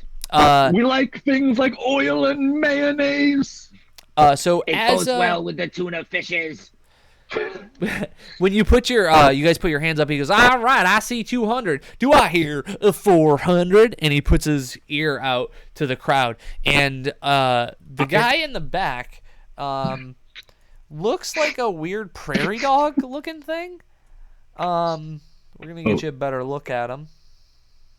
Oh shoot! Oh, sorry. Cool. Um, What's happening? There we go. You see this Null that is sitting, and he raises his hand, raising the bid to now 400. And he says, now, anybody out there want to raise the bid to 600?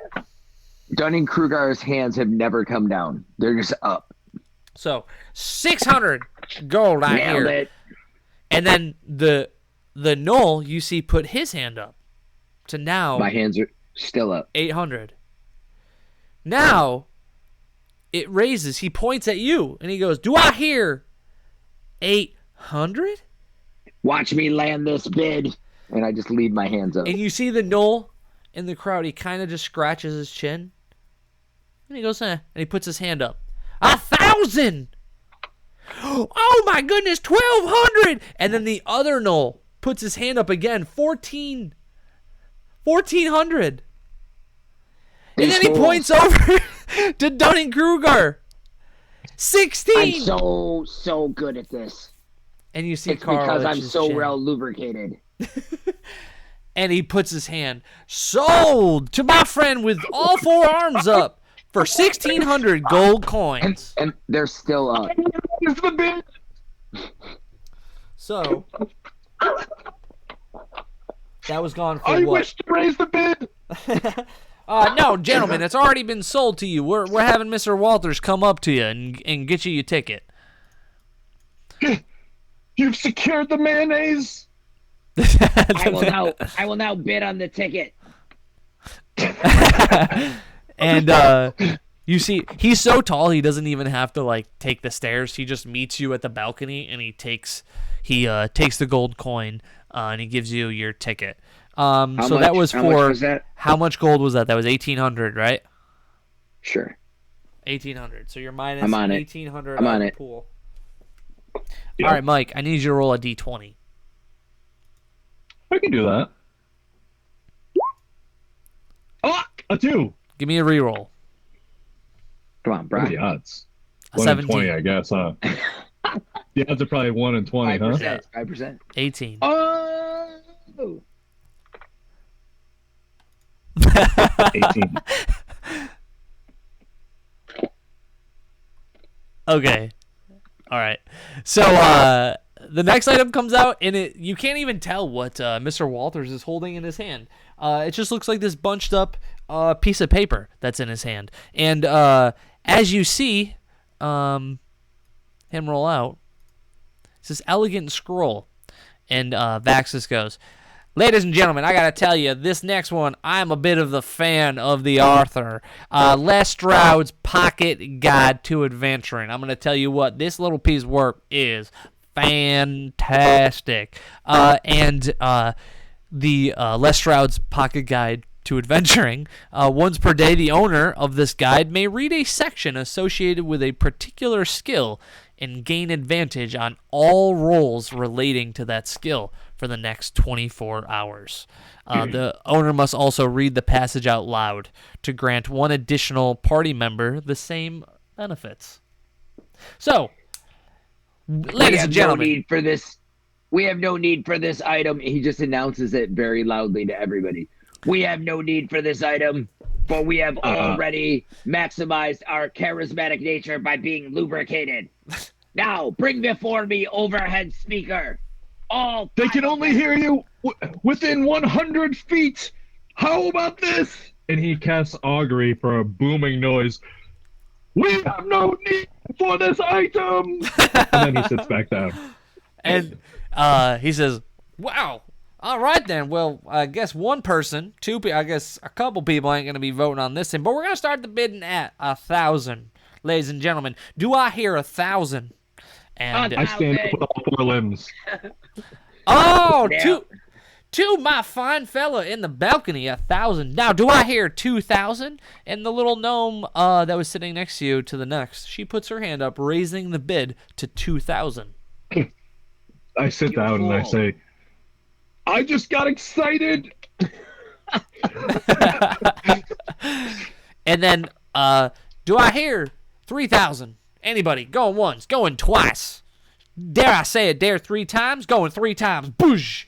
Hits the gavel. Sold to the pretty lady up there. You're going to like this one. It's a favorite personal read of mine. Mr. Walters makes his way up to the balcony and exchanges his tickets. And he heads back. Dennis, I want you to roll a d20 for me. Actually, yeah, do a d20. 11.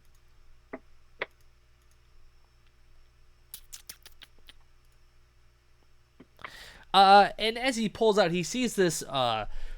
Walters pulls out this from the back curtain out of this like ornate box, and you can't really tell what it is. The box is very small, and he holds it up to the audience. And as he holds it up, you notice that it is like a smoking pipe.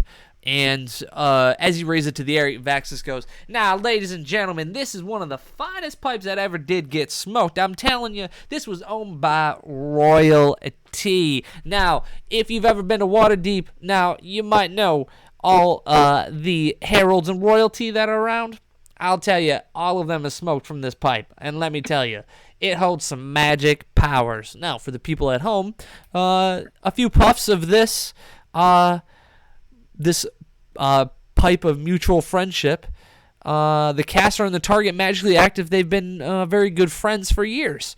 The effect can last as long as 1d6 days, and the target must succeed a DC 13 Constitution saving throw. Now, ladies and gentlemen, we're going to start the bidding at 2,000. This is a little bit fancier item. This is something that I want to make sure sells for the right value, because it is a very special item. We're going to start the bidding. Do I hear 2,000? In Xanathorpe's mind, he hears, "Yes, this has been in the possession of royalty. Tea, which is a delicious liquid to these humans. Royal, meaning it is special. We must have this viscous item." And he puts his pincers up. "Yes, we will have all the tea to go with our mayonnaise and fishes." When do we get the mayonnaise and fishes? All right, Do we're going to not start pay the bidding attention. at 2,000. Do I hear 2,000 gold? 2,000 gold to my bug friend up in the balcony. Do I hear 4,000? And then one guy that's in the front corner doesn't have any artwork. He just puts his hand up. He looks like a little farmer, little overalls. He puts his hand up, raising it to... This fool has no chances. Well, He doesn't even have our artwork. ladies and gentlemen, do I hear 6,000? Oh, 6,000! And as he says, now do I hear 8,000? Now this is a pretty penny here. This is a very special smoking pipe. Jay, you don't have to raise your hand. You already bid. No, you're at 6,000 right now, gentlemen. And he Nailed it. looks at the man in the overalls and he says, "What about you? Do you bidding up?" And the guy he puts his hand at the universal sign, and "Nah, bro, I'm out." You have no artwork, you fool! Going for 8. Anybody? Going for 6. Going once. Going twice. And I'll tell you what, it's going a third time. It's out of here, ladies and gentlemen, to my bug friends in the seat above. And then the troll, or Mr. Walters, the giant ogre, makes his way over. And you guys accept and swap out for coins. So now you We guys are have so 2 items, good correct? at this. Correct. This is going according to plan.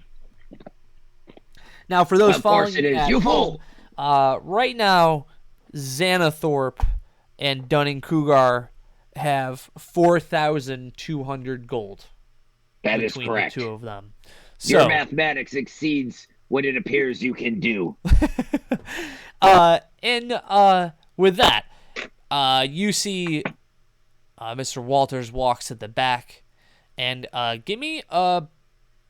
Nah, you know what? As he comes out, this giant, massive cart that just reeks, absolutely reeks as he rolls it out. It's just all this different type of random seafood. It's a cart full of like random octopuses and like fish and tuna and lobster and all these different types of fish that probably haven't even come from this world, oddly enough. And he says, well, I'm going to be honest. When I was trying to figure out a price for this bad boy, I didn't know where we're going to start. So I think, y'all, we're going to start at, why don't we start at about 200 gold? All right, 200. Do I hear 200? Yeah, I stand up and have all my things up. And I instantly, this is almost like, it's like Goku going Super Saiyan. Like, shit just got real serious for Xanthorpe. And he begins to sort of scan around. And I believe I'm going to cast Detect Thoughts.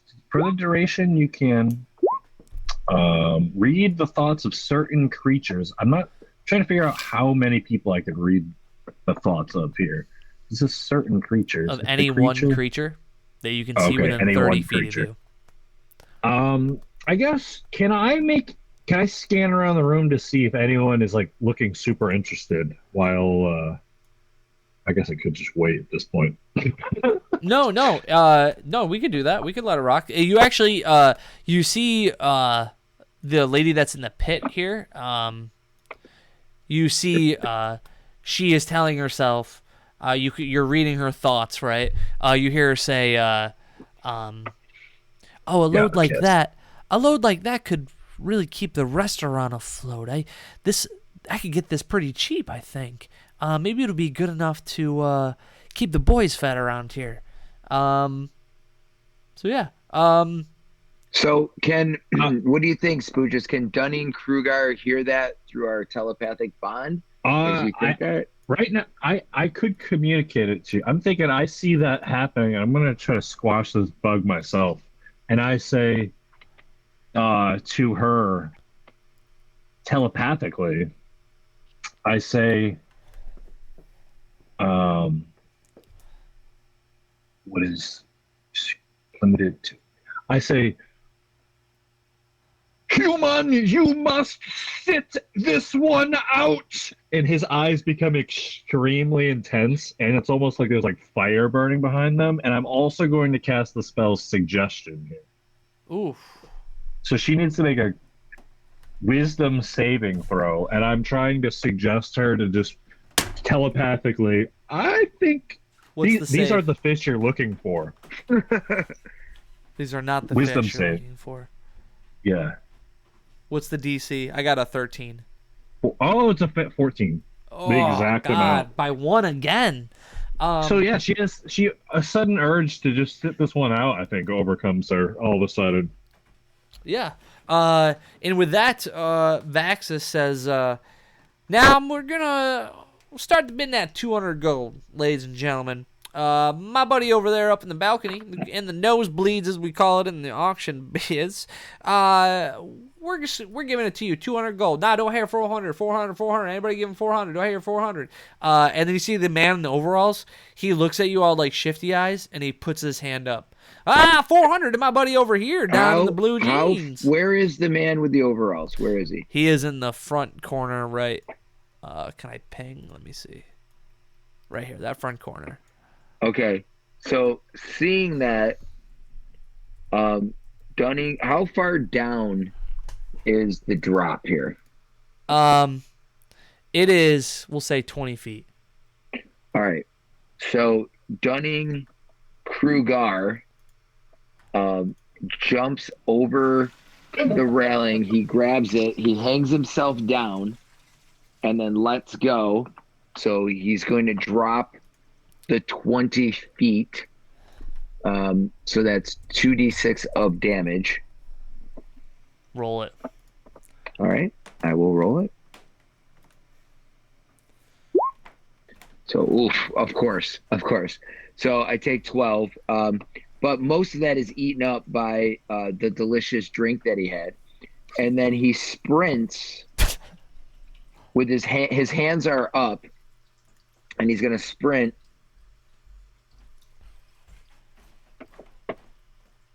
the 60 feet over here, and then he like gets in like a meditative state, and he casts in the mind of this creature, of this humanoid, charm person.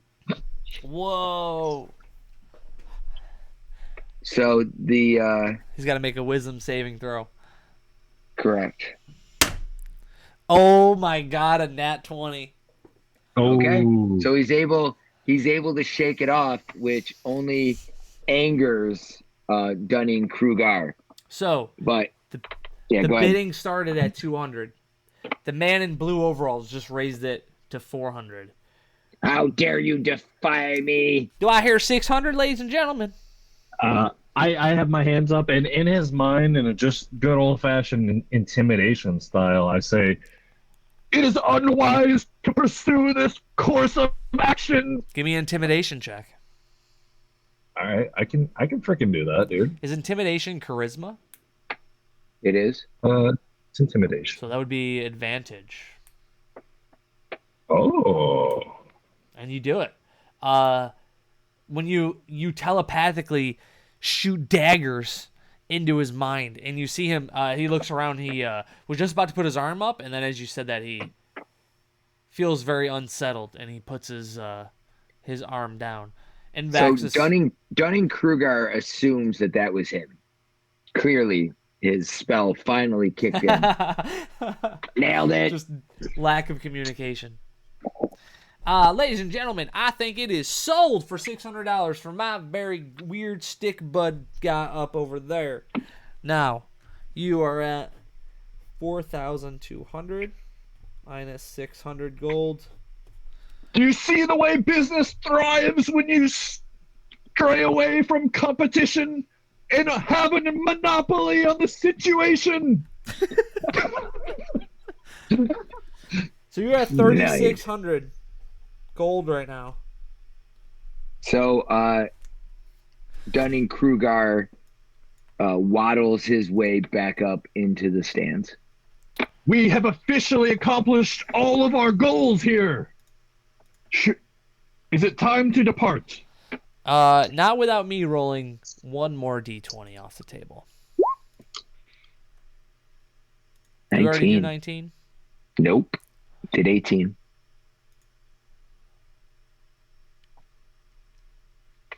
All right. And the ogre comes out, actually, Mr. Walters, he comes out from that giant red velvet curtain, and he has this very, like, dainty necklace around his neck. And the necklace has got, like, this gold chain, and it's a red heart. And Vaxis goes, now, one of my favorite items is up next. This is an amulet of infatuation. Yeah, that's right, gentlemen. Now, this is going to be for your lady, or maybe for the mister who's trying to impress her, if you feel me. People at home can't I do read. not feel you. You are too far away, you fool. The amulet of infatuation gives you the spell Charm Person that you can cast 1d4 times per day. You automatically have advantage if you're touching the creature. That's the long story short. So, ladies and gentlemen, we're going to start the bidding today at 500 gold coins. And the lady that's in the front here in the pit, she raises her hand for 500. He goes, oh, sweet little darling, 500 gold coins. Do I hear 1,000? Anybody want to bring this one up to 1,000? And then the lady Our in the charm balcony, is natural and does not require external stimulation. Yes, this item is a trap. It's a trap. and then And he begins.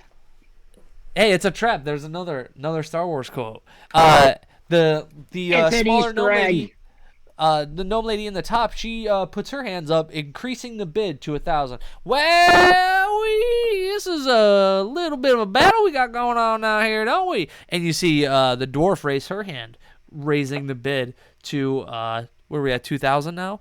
And with that, he says, 2,000. Do I hear 2,500? Bring us the clubs, you fools. And the gnome doesn't raise her hand.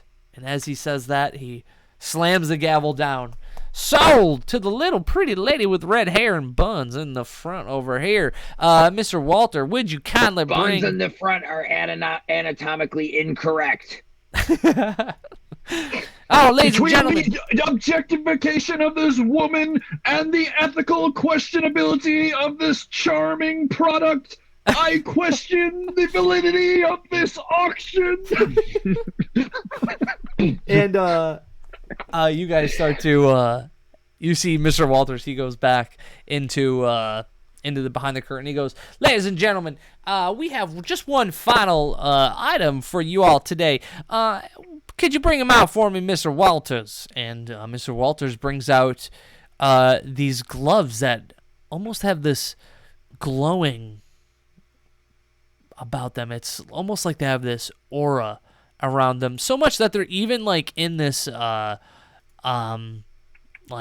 glass case, and you feel overwhelmingly like these are the gloves that Sanbalay has been looking for. Like you just These are the gut gloves we're tells you. looking for.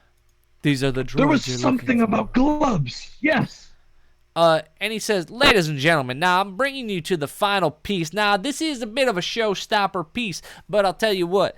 I know this is why y'all are here today, because this is one powerful piece right here.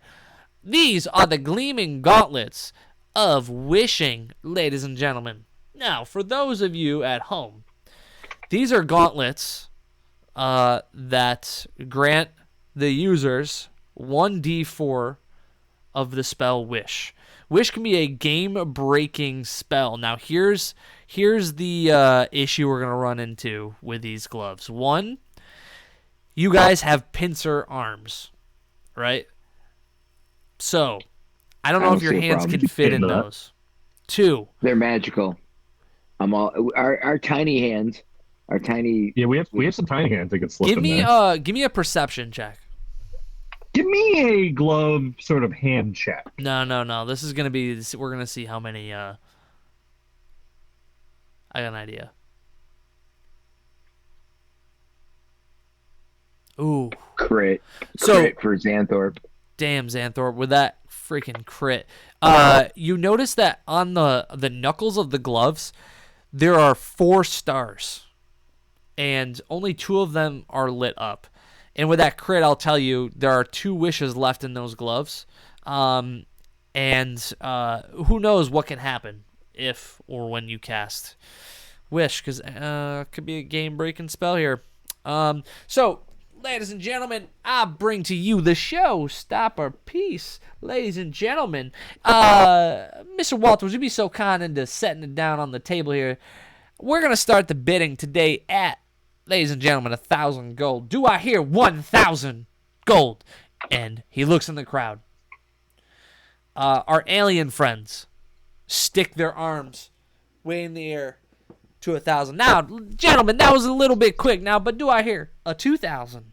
And he puts his ear out, and the elf on the top here next to you, he raises his hand. He says, wow, my God, we got 2,000. Now, do I hear 3,000? And Ashmar in the pit raises his hand, bringing it to 3,000. Ladies and gentlemen, do I hear 4,000? I attempt to cast Charm Person on the elf beside us. He must make a Wisdom saving throw, DC 12. 17. Okay, so he shakes it off. Their feeble minds can't even handle my basic commands. Ladies and gentlemen, do I hear 4,000? How much do we have? We had We 3,000 have something? 3,600, but my hands are still up. Because we have fishes. We're not in the zone of truth. Fear not, we have fishes. Those fools, it's almost like with a genie when you wish for wishes. We bought something more valuable than gold. We will win this bid with fishes. Or mayonnaise. Or mayonnaise? Yes. You are so wise, Xanthorpe. Do I hear Time with me has been 4,000? well spent. Oh, my bug friends in the top corner. Do I hear 5,000? And a hush falls over the crowd. And the man on the very bottom the robot raises his hand. And he says, 5,000 is my bet. By God, do I hear 6,000? Oh, that's our homies. Oh, our friends in the top of the bleachers. I hear 6,000. Now, would our robot friend want to match it for about 7,000? What do you say, buddy? And he looks at the robot contraption, and see, you're friends with the gnome, but you're not friends with Nigel, right? Oh, sorry. I wasn't. Who are I you was looking friends at my with, Edwin characters. or Nigel? Because this is I made Robot. friends with Edwin.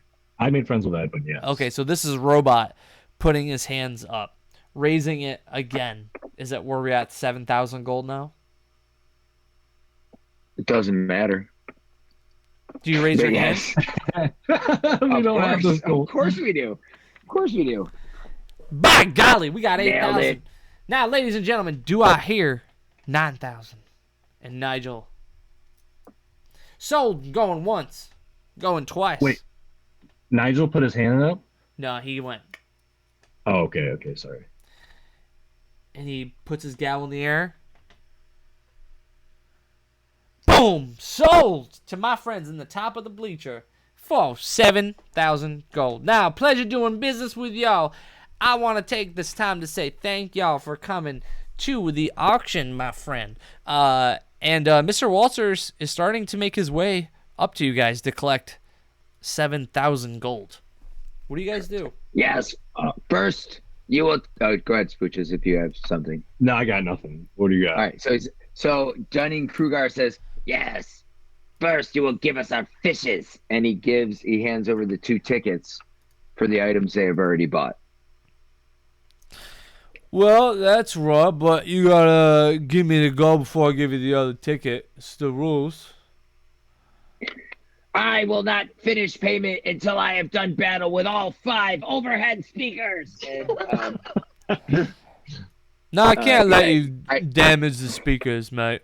I can't let that happen. And you start seeing people are starting to kind of make their way out of the auction.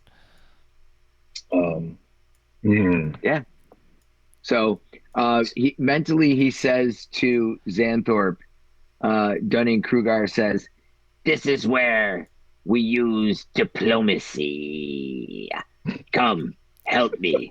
And he turns and he says, Are you not aware of how finely lubricated I am? Look upon my shining carapace What? and bring me my fishes. Why you gotta be all lubricated? I don't understand what that's got to do with it.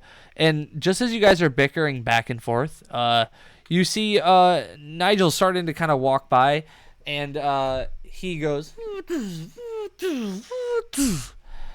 greetings. I am Nigel. This is my friend, Edwin. And Edwin goes, hey guys, are you the one that talked to me in my head?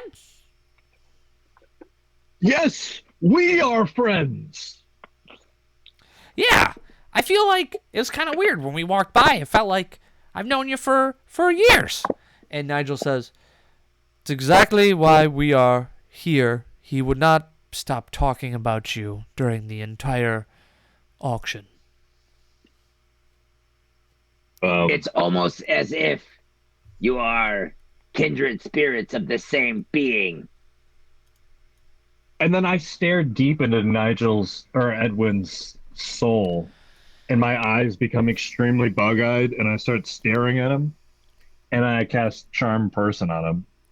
On the ogre? On Edwin.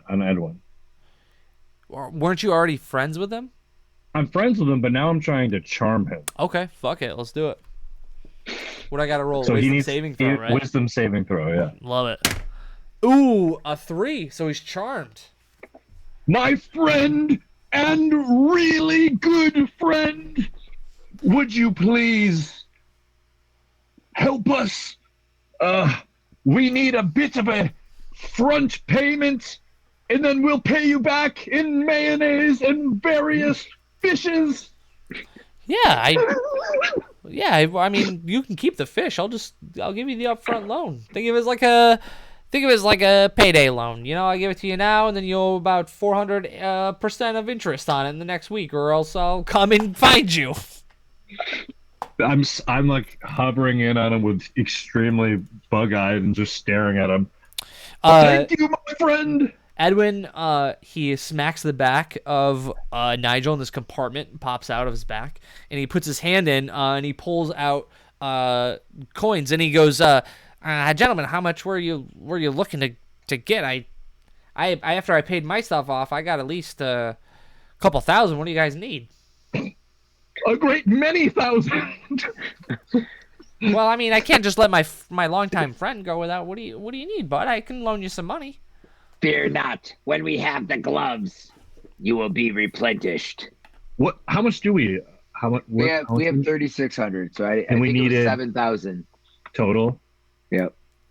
So 30. Yeah. Well, hey, how about we do this? I'll just give you the full 7,000. We'll call it even Stevens, and then we'll call the 3,600 interest later, huh? And he winks at him. We are so lubricated. Here, Mr. Walters, take his items. Here, take his gold. I'll pay for it. And your investment in Jabazon will pay off well. What was it? Was that it? Jamazon. Jamazon. Jamazon is what's up. Jamazon. So he says, "Well, we'll just go get your gloves. We'll be right back and get your items." And he walks to the back. In the meantime, I'm telling him about how in years and years from now, we're going to be profitable one day. And when that happens, his stock investment in us is going to pay off. Yes. And we will not pay our workers, nor give them breaks, nor will they be allowed to pee anywhere but their spell jammer. And with that, Mr. Walters, he heads to the back and you hear his stomps. And Nigel and Edwin go, "Well, friend, it was nice meeting you. I'm gonna go collect my items. We shall rendezvous in the front. You say, huh?" Yes. You will receive your fishes and mayonnaise. Nigel starts to make his way out to the front. Now, you guys notice he's kind of taking a while when he's in the back. And you notice that the place is kind of like gone like eerily quiet.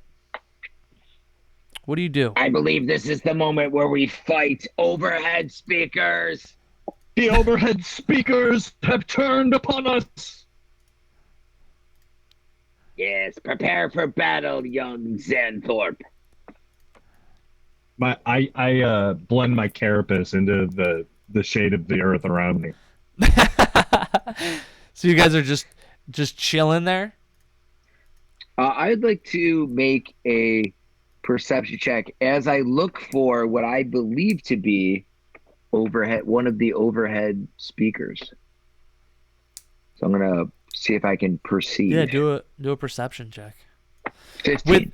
With a 15, you see there's like this little box of flowers that's right here, and you see like one of those rock speakers playing, and over the loudspeaker here. Attention guests, please head to the front to collect your items. Thank you. Face me, overhead speaker! I'm trying to communicate with the speaker telepathically, and I'm not getting through. Right, cool. Nailed it. You find that rock speaker, dude, and you just crush it. You crush it to pieces. Nice. So, I guess we head to what we believe to be the front. As you guys do you guys gonna go like round down these stairs? Not that it. Like what's the approach here? Are you guys going down this way? I think I'd want to go by these stairs so I could walk by.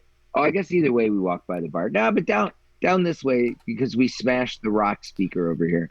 So down these stairs so we can see our bovine friend perhaps on our way by again.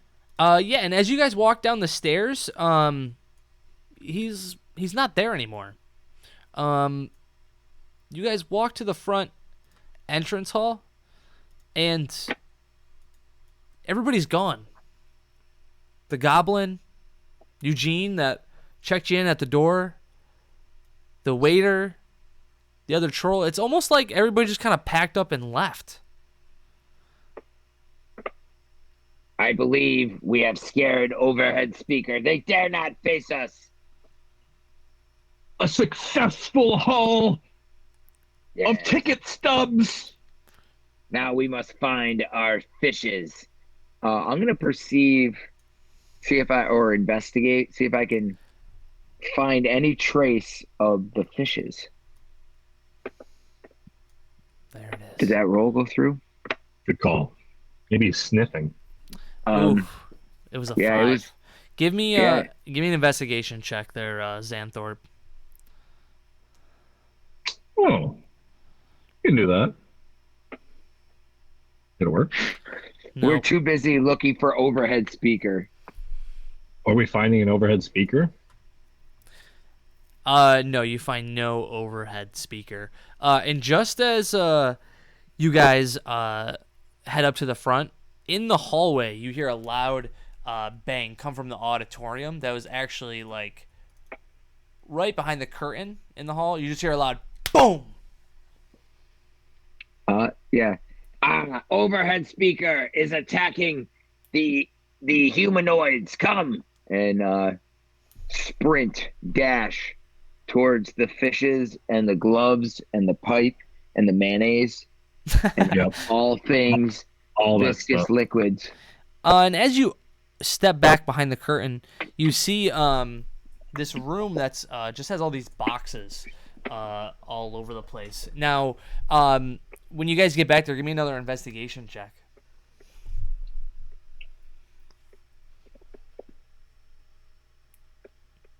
All right. Oh my god. Trying. A 2, baby. Miserable There we go. 9.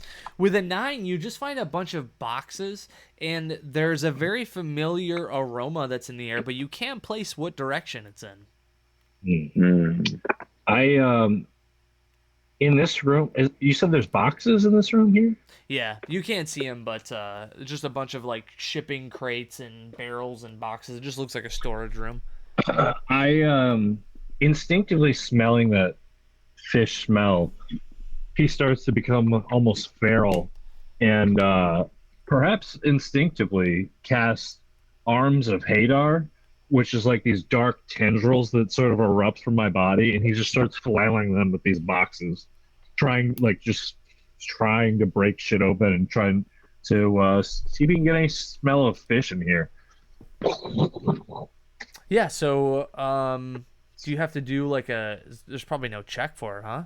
It's a strength saving throw if it's a creature. I'm But kind they're of just just a using bunch it of on boxes. boxes. Yeah, so with those boxes, you start smashing things open, and you're not finding any of the items that were up for auction, and you see there's a curtain that's to the right and to the left. That's kind of like the back wall. And one sec. Through the curtain appears a man, an orc, an old orc. And he says, now here's what we're gonna do. You two are gonna leave this place, or else both your heads are going to be used as my new speakers. You understand what I'm saying? I understand exactly what you are saying, Easter. I do not understand. Sorry. Go ahead, no, I do not understand this wording. We got the best system. We take the gold, we rob everybody, we take the profits. Well, last time we blamed it on that that whack job of a wizard, Sandbalay. Easiest story we've ever had to tell. Easiest person I've had to blame it on people.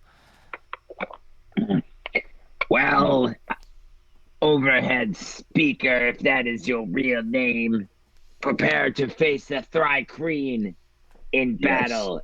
And I, from my sides, the blended in shapes of my rapier and my dagger appear in my smaller hands. ready to do battle. Yes, right. it is wrong to steal from those who have brought things. You should, if you wish to obtain items, you should get a monopoly like we did on the whole situation. Okay. All Hold right, so ourselves let's up roll. by our bootstraps. Pull it up by your bootstraps. All right. So let's roll initiative. I hear that. Gus, what's Gus been up to, huh? He got all Apparently Gus- militant on us, huh? Yeah, apparently Gus like pieced out on Samblay. I thought they were homies. He Not no seemed more. pretty chill. I rolled a miserable 5.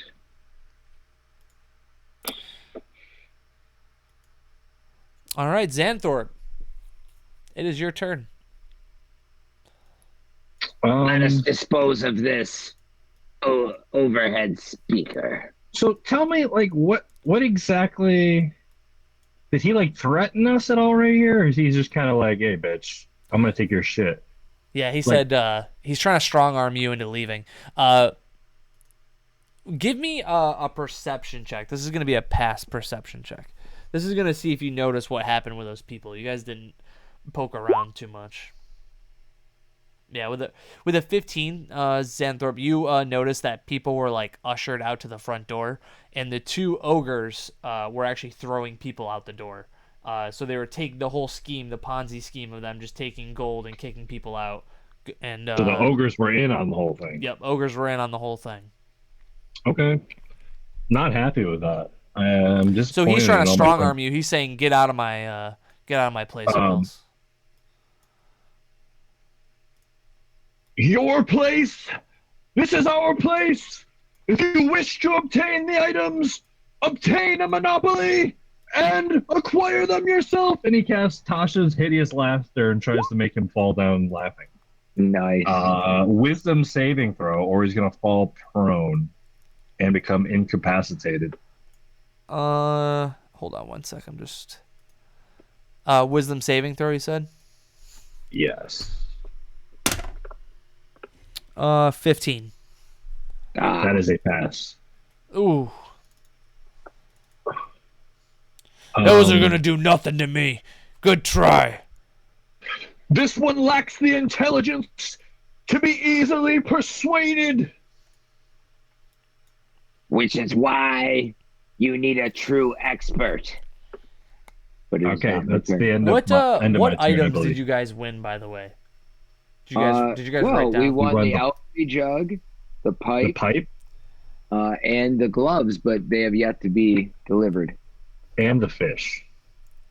Pipe and Let's fish. not get silly. Oh yeah, and the fishes. Sorry. All right. So does that complete your turn, Xanthorpe? Yes, indeed, I believe. So with that being said, Iron Gus says, "I'm not gonna tell you again. You better leave this place or else." And he's actually gonna take a swing at you with his great axe. You fool! Hold on? I have to do math. Does a 14 hit? Hell no.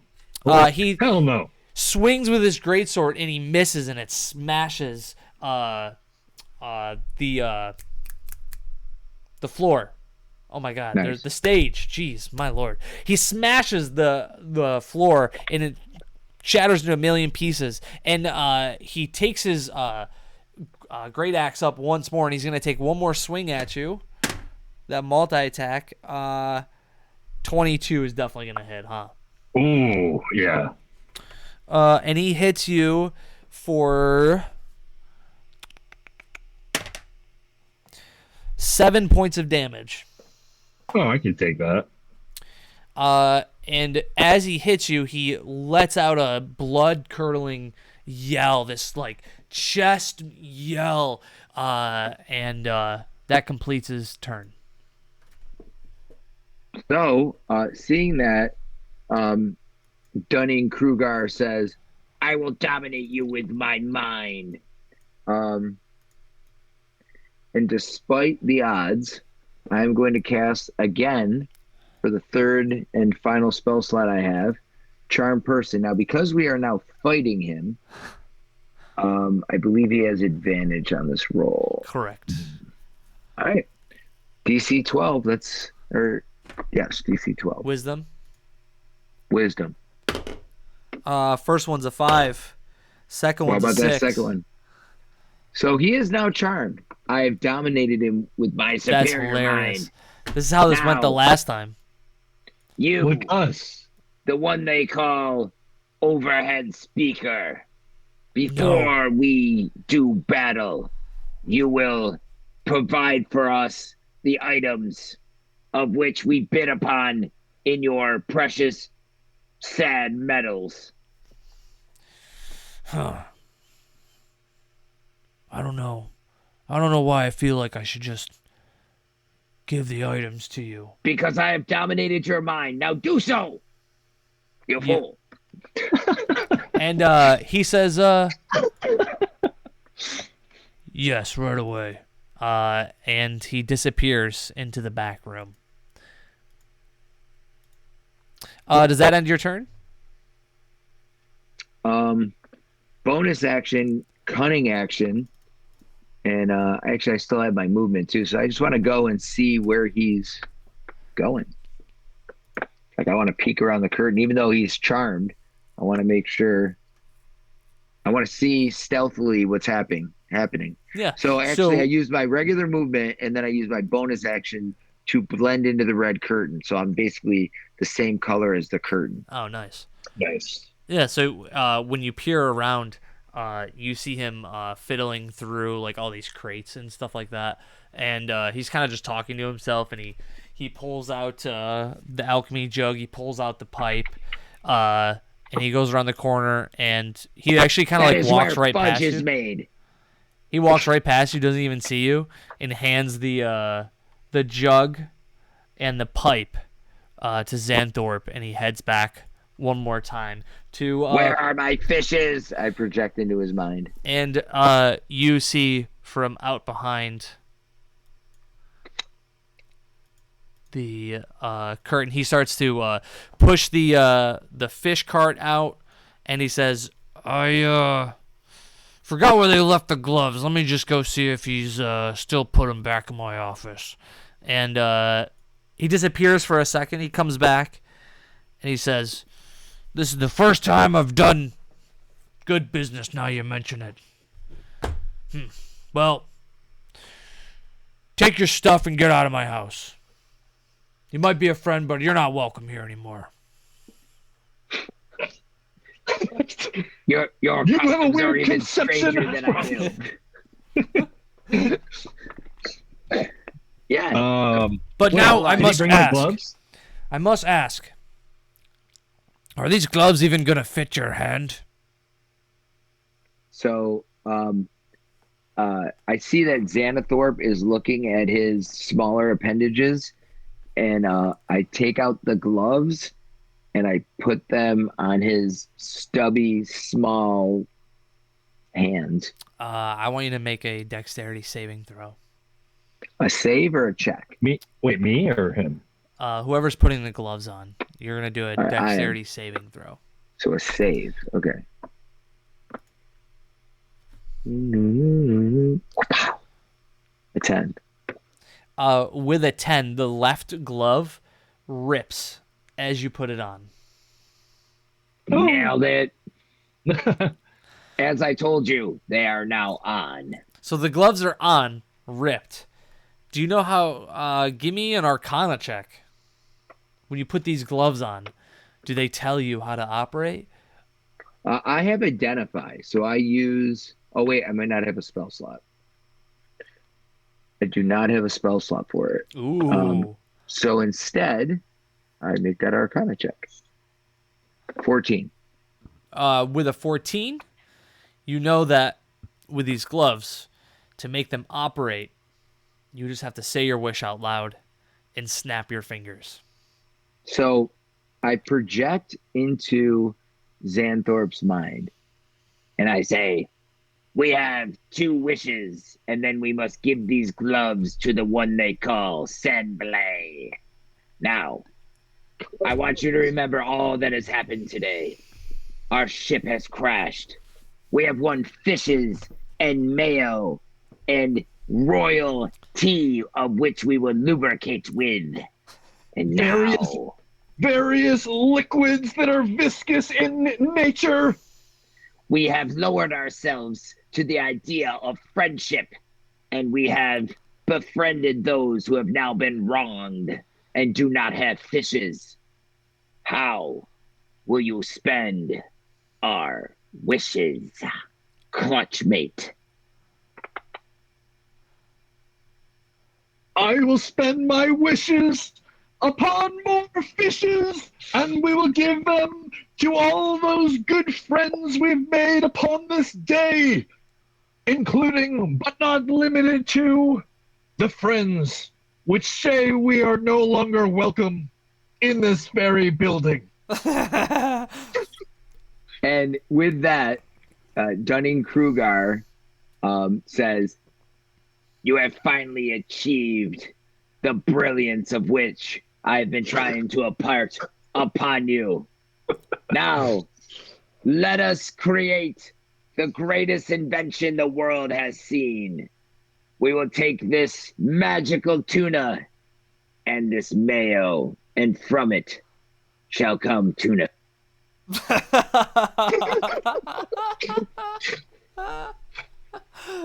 Uh, Oh.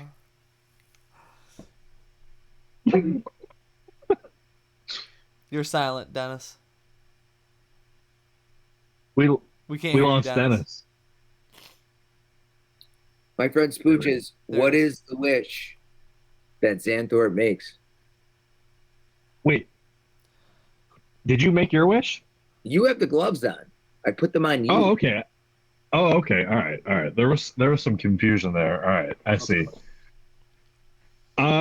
Yeah. I mean, the wish that I wanted to make was I go ahead and wish. I wish for fish of all of the best taste to rain upon all of those willing to receive them. Fish for all of us raining from the skies. And I snap my clickers on my pincers. Nothing happens for a second. No! And all of a sudden, a portal rips up in front of your head, and fish just starts pouring out on top of you. For about 10 seconds, the flow of fish overwhelms you so much. I need you to roll 2d10. Both of Oh us? yeah, dude. Just Xanthor. Fair. Now I am trying to eat these as they're coming down. Can I also make a Constitution check, maybe? As all this fish with such Yeah. force propels you, it hits you for 11 points of damage.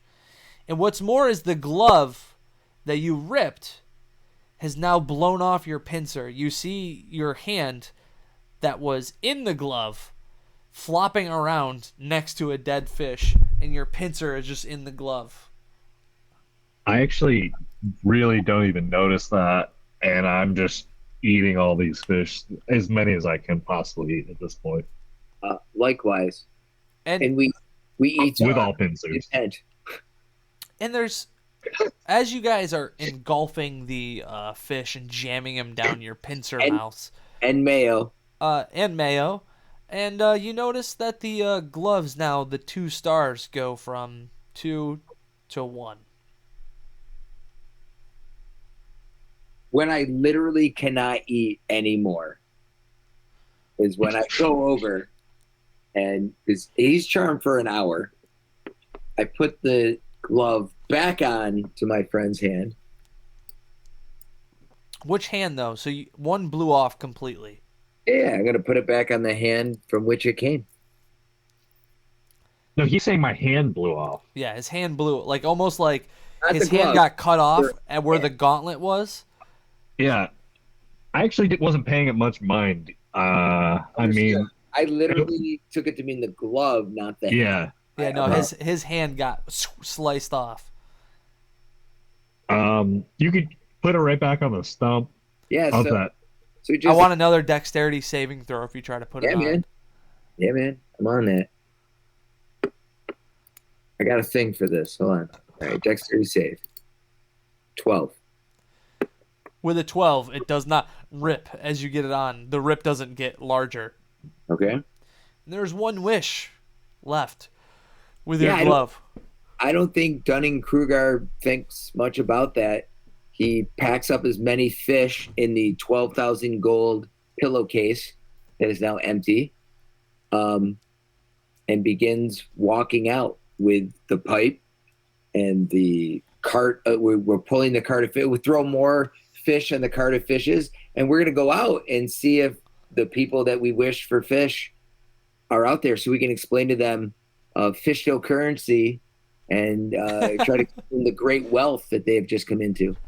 So I have the gloves on my hands right now. Yep. All right. Well, yeah, I think I'm with him. I'm just content in this moment, and we're kind of just walking out with the gloves on my hands, and I think I kind of just say mostly to myself on my way out.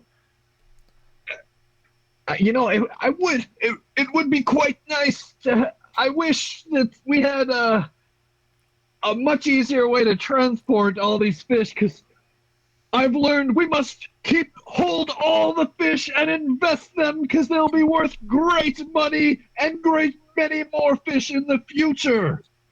But yeah, I guess my wish was for some way of more easily transporting all these great many So you fish. make a second wish to easily. I want you to repeat your wish one more time. Yeah. It is. I wish for a way of transporting and storing all of these fish. Transporting all these fish to our vessel. How about that? Transporting all these fish to our vessel.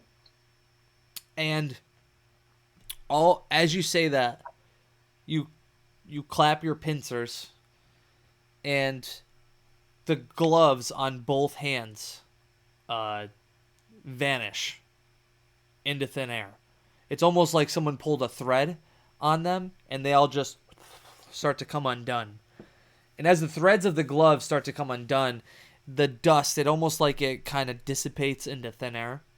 And all the fish that were on the stage, that were in the seats, that were all over the place, have now disappeared. What would you like to do? Just like bosses, pull our cart of fish and our items and proceed back to our ship. Hell yeah, dude. Listen, Spell Jamazon has more deliveries to make.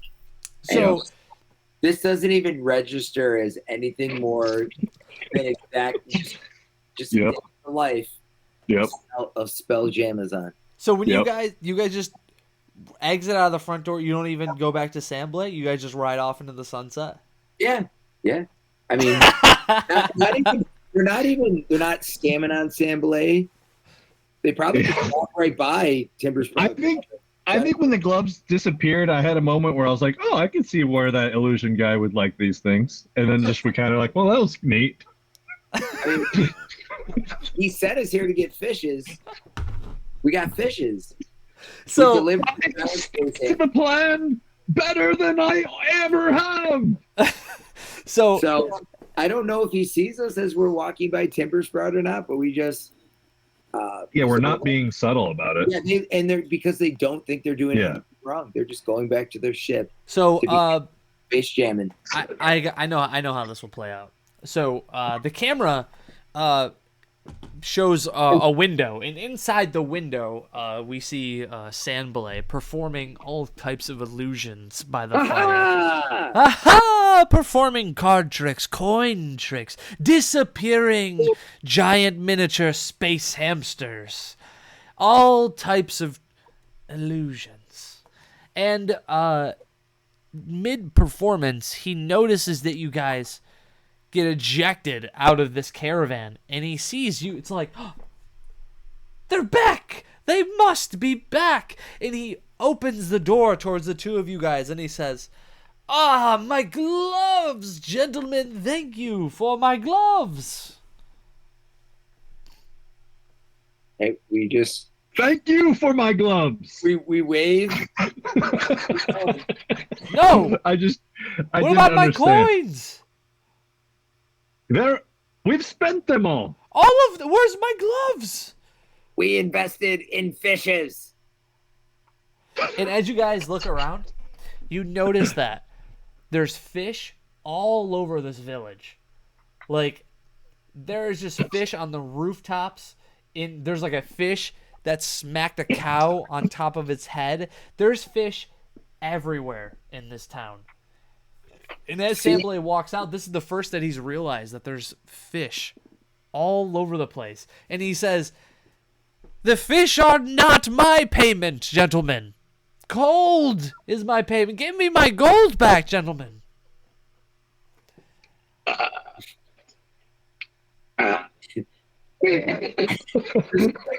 Just clicking and snapping and moving on. You told us this to deliver the gold for our fishes. This The has fishes. We needed the fishes to get back to our ship. We've got the fishes. and you have created the greatest illusion these people have seen. He says in his Samblay's head. And I as bow. he says I that, bow at his feet. you just gave him the biggest confidence booster. He goes, "I did give them the world's greatest illusion." Ha! And you guys ride off into the sunset with your big cart of fish, only to realize as you pull up to the ship, your ship is absolutely 1,000% covered in fish. It is a massive mound of fish. I believe that we begin eating the fish with our mayo, and the ship actually begins consuming the fishes, which is what we needed to do anyhow. Yep. Repair it. And Yep. I imagine the whole time Dunning-Kruger is explaining how the fish trick worked, and that it was mostly smoke and mirrors. Impressive. Yeah, Xanthorpe loved it. Impressive illusion. Not as impressive as the creativity of this homebrewed module. If there was a fourth wall to break, I would break through it and thank whoever created us in this whole setting that we participated in. Listen, Fish and all. if there's anyone still remotely paying attention to the screen at Three Lives, we'd appreciate it if you do a shot in honor of us. We're clearly not even amateur actors or things, Anything. but we love hanging out as homies. We did what we could for you on this fine night. Please drink up to us. Throw a little extra towards Vera House. Whew, Corey. Yes, please. Corey, without a doubt. Like, Thank you, gentlemen. Listen, we're creating a universe. We're creating the Dungeons & Generations universe, and I felt like this was a great excuse to jam everybody in. I liked it. I liked it a lot. It was beautiful. Many Easter eggs were quite impressive. Easter eggs were quite impressive. Guys, thank you. Listen, every time we do this, it's a lot of fun. So I appreciate appreciate you Let's guys. see where do we stand at this moment. Were there any updates? It's okay if there were not. Oh, thank you, Bernie. Appreciate you. Bernie saying killed it. Appreciate you. There- Oh, Mike, huzzah! All around. Appreciate you, Crazy Mike. Crazy Mike, thanks, homie. Hope you guys enjoyed. It was kind of had it shaken down a few different ways, but you guys and Gus and Charm Person, you guys always avoid fighting him when you. Dude, I build don't up want the to moment to- Gus. I don't want to be the one to kill Gus. Yeah, dude. He's like our friend to me. And he always will be. And then the post-credit scene is just Gus being like, "Why am I so friendly?" Well, thank you all. Corey, not only a great job with Corey created every aspect of this for the most part, but also for having us done, which is something I'm not good at, on time, a little bit early even, and stuck the landing. Folks, we'll be back in boss. November. Those of you that can make it out to Three Lives whenever, but especially on June 14th, it's Tuesday, we'll be out there DMing, fill the place up, make some money for Three Lives, and raise a little bit more money for Vera House. And we do have one VIP seat still out there for that late game, and we'll be seeing if we can fill it between now and then. I'm excited to play IRL. That was a lot of fun last time. Word. Hell yeah. Any final thoughts from our DM and by the way, Spooches, this is one of my favorite, maybe even my favorite character you've ever played. Yeah. Oh hell yeah. Yeah, these were fun. Yeah. Yeah, the Funny, dynamic silly between you two are characters. so funny.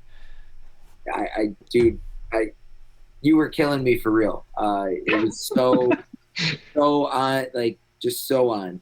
You know, I couldn't get exactly, like, I wasn't sure what exactly the voice I was looking for, and then I realized it's sort of that giant heads in Rick and Morty that are like, not cool. It was the battle, the music battle. Show Yeah, me yeah. what Show you got. me what you got. Yeah. It was like a little bit of that guy.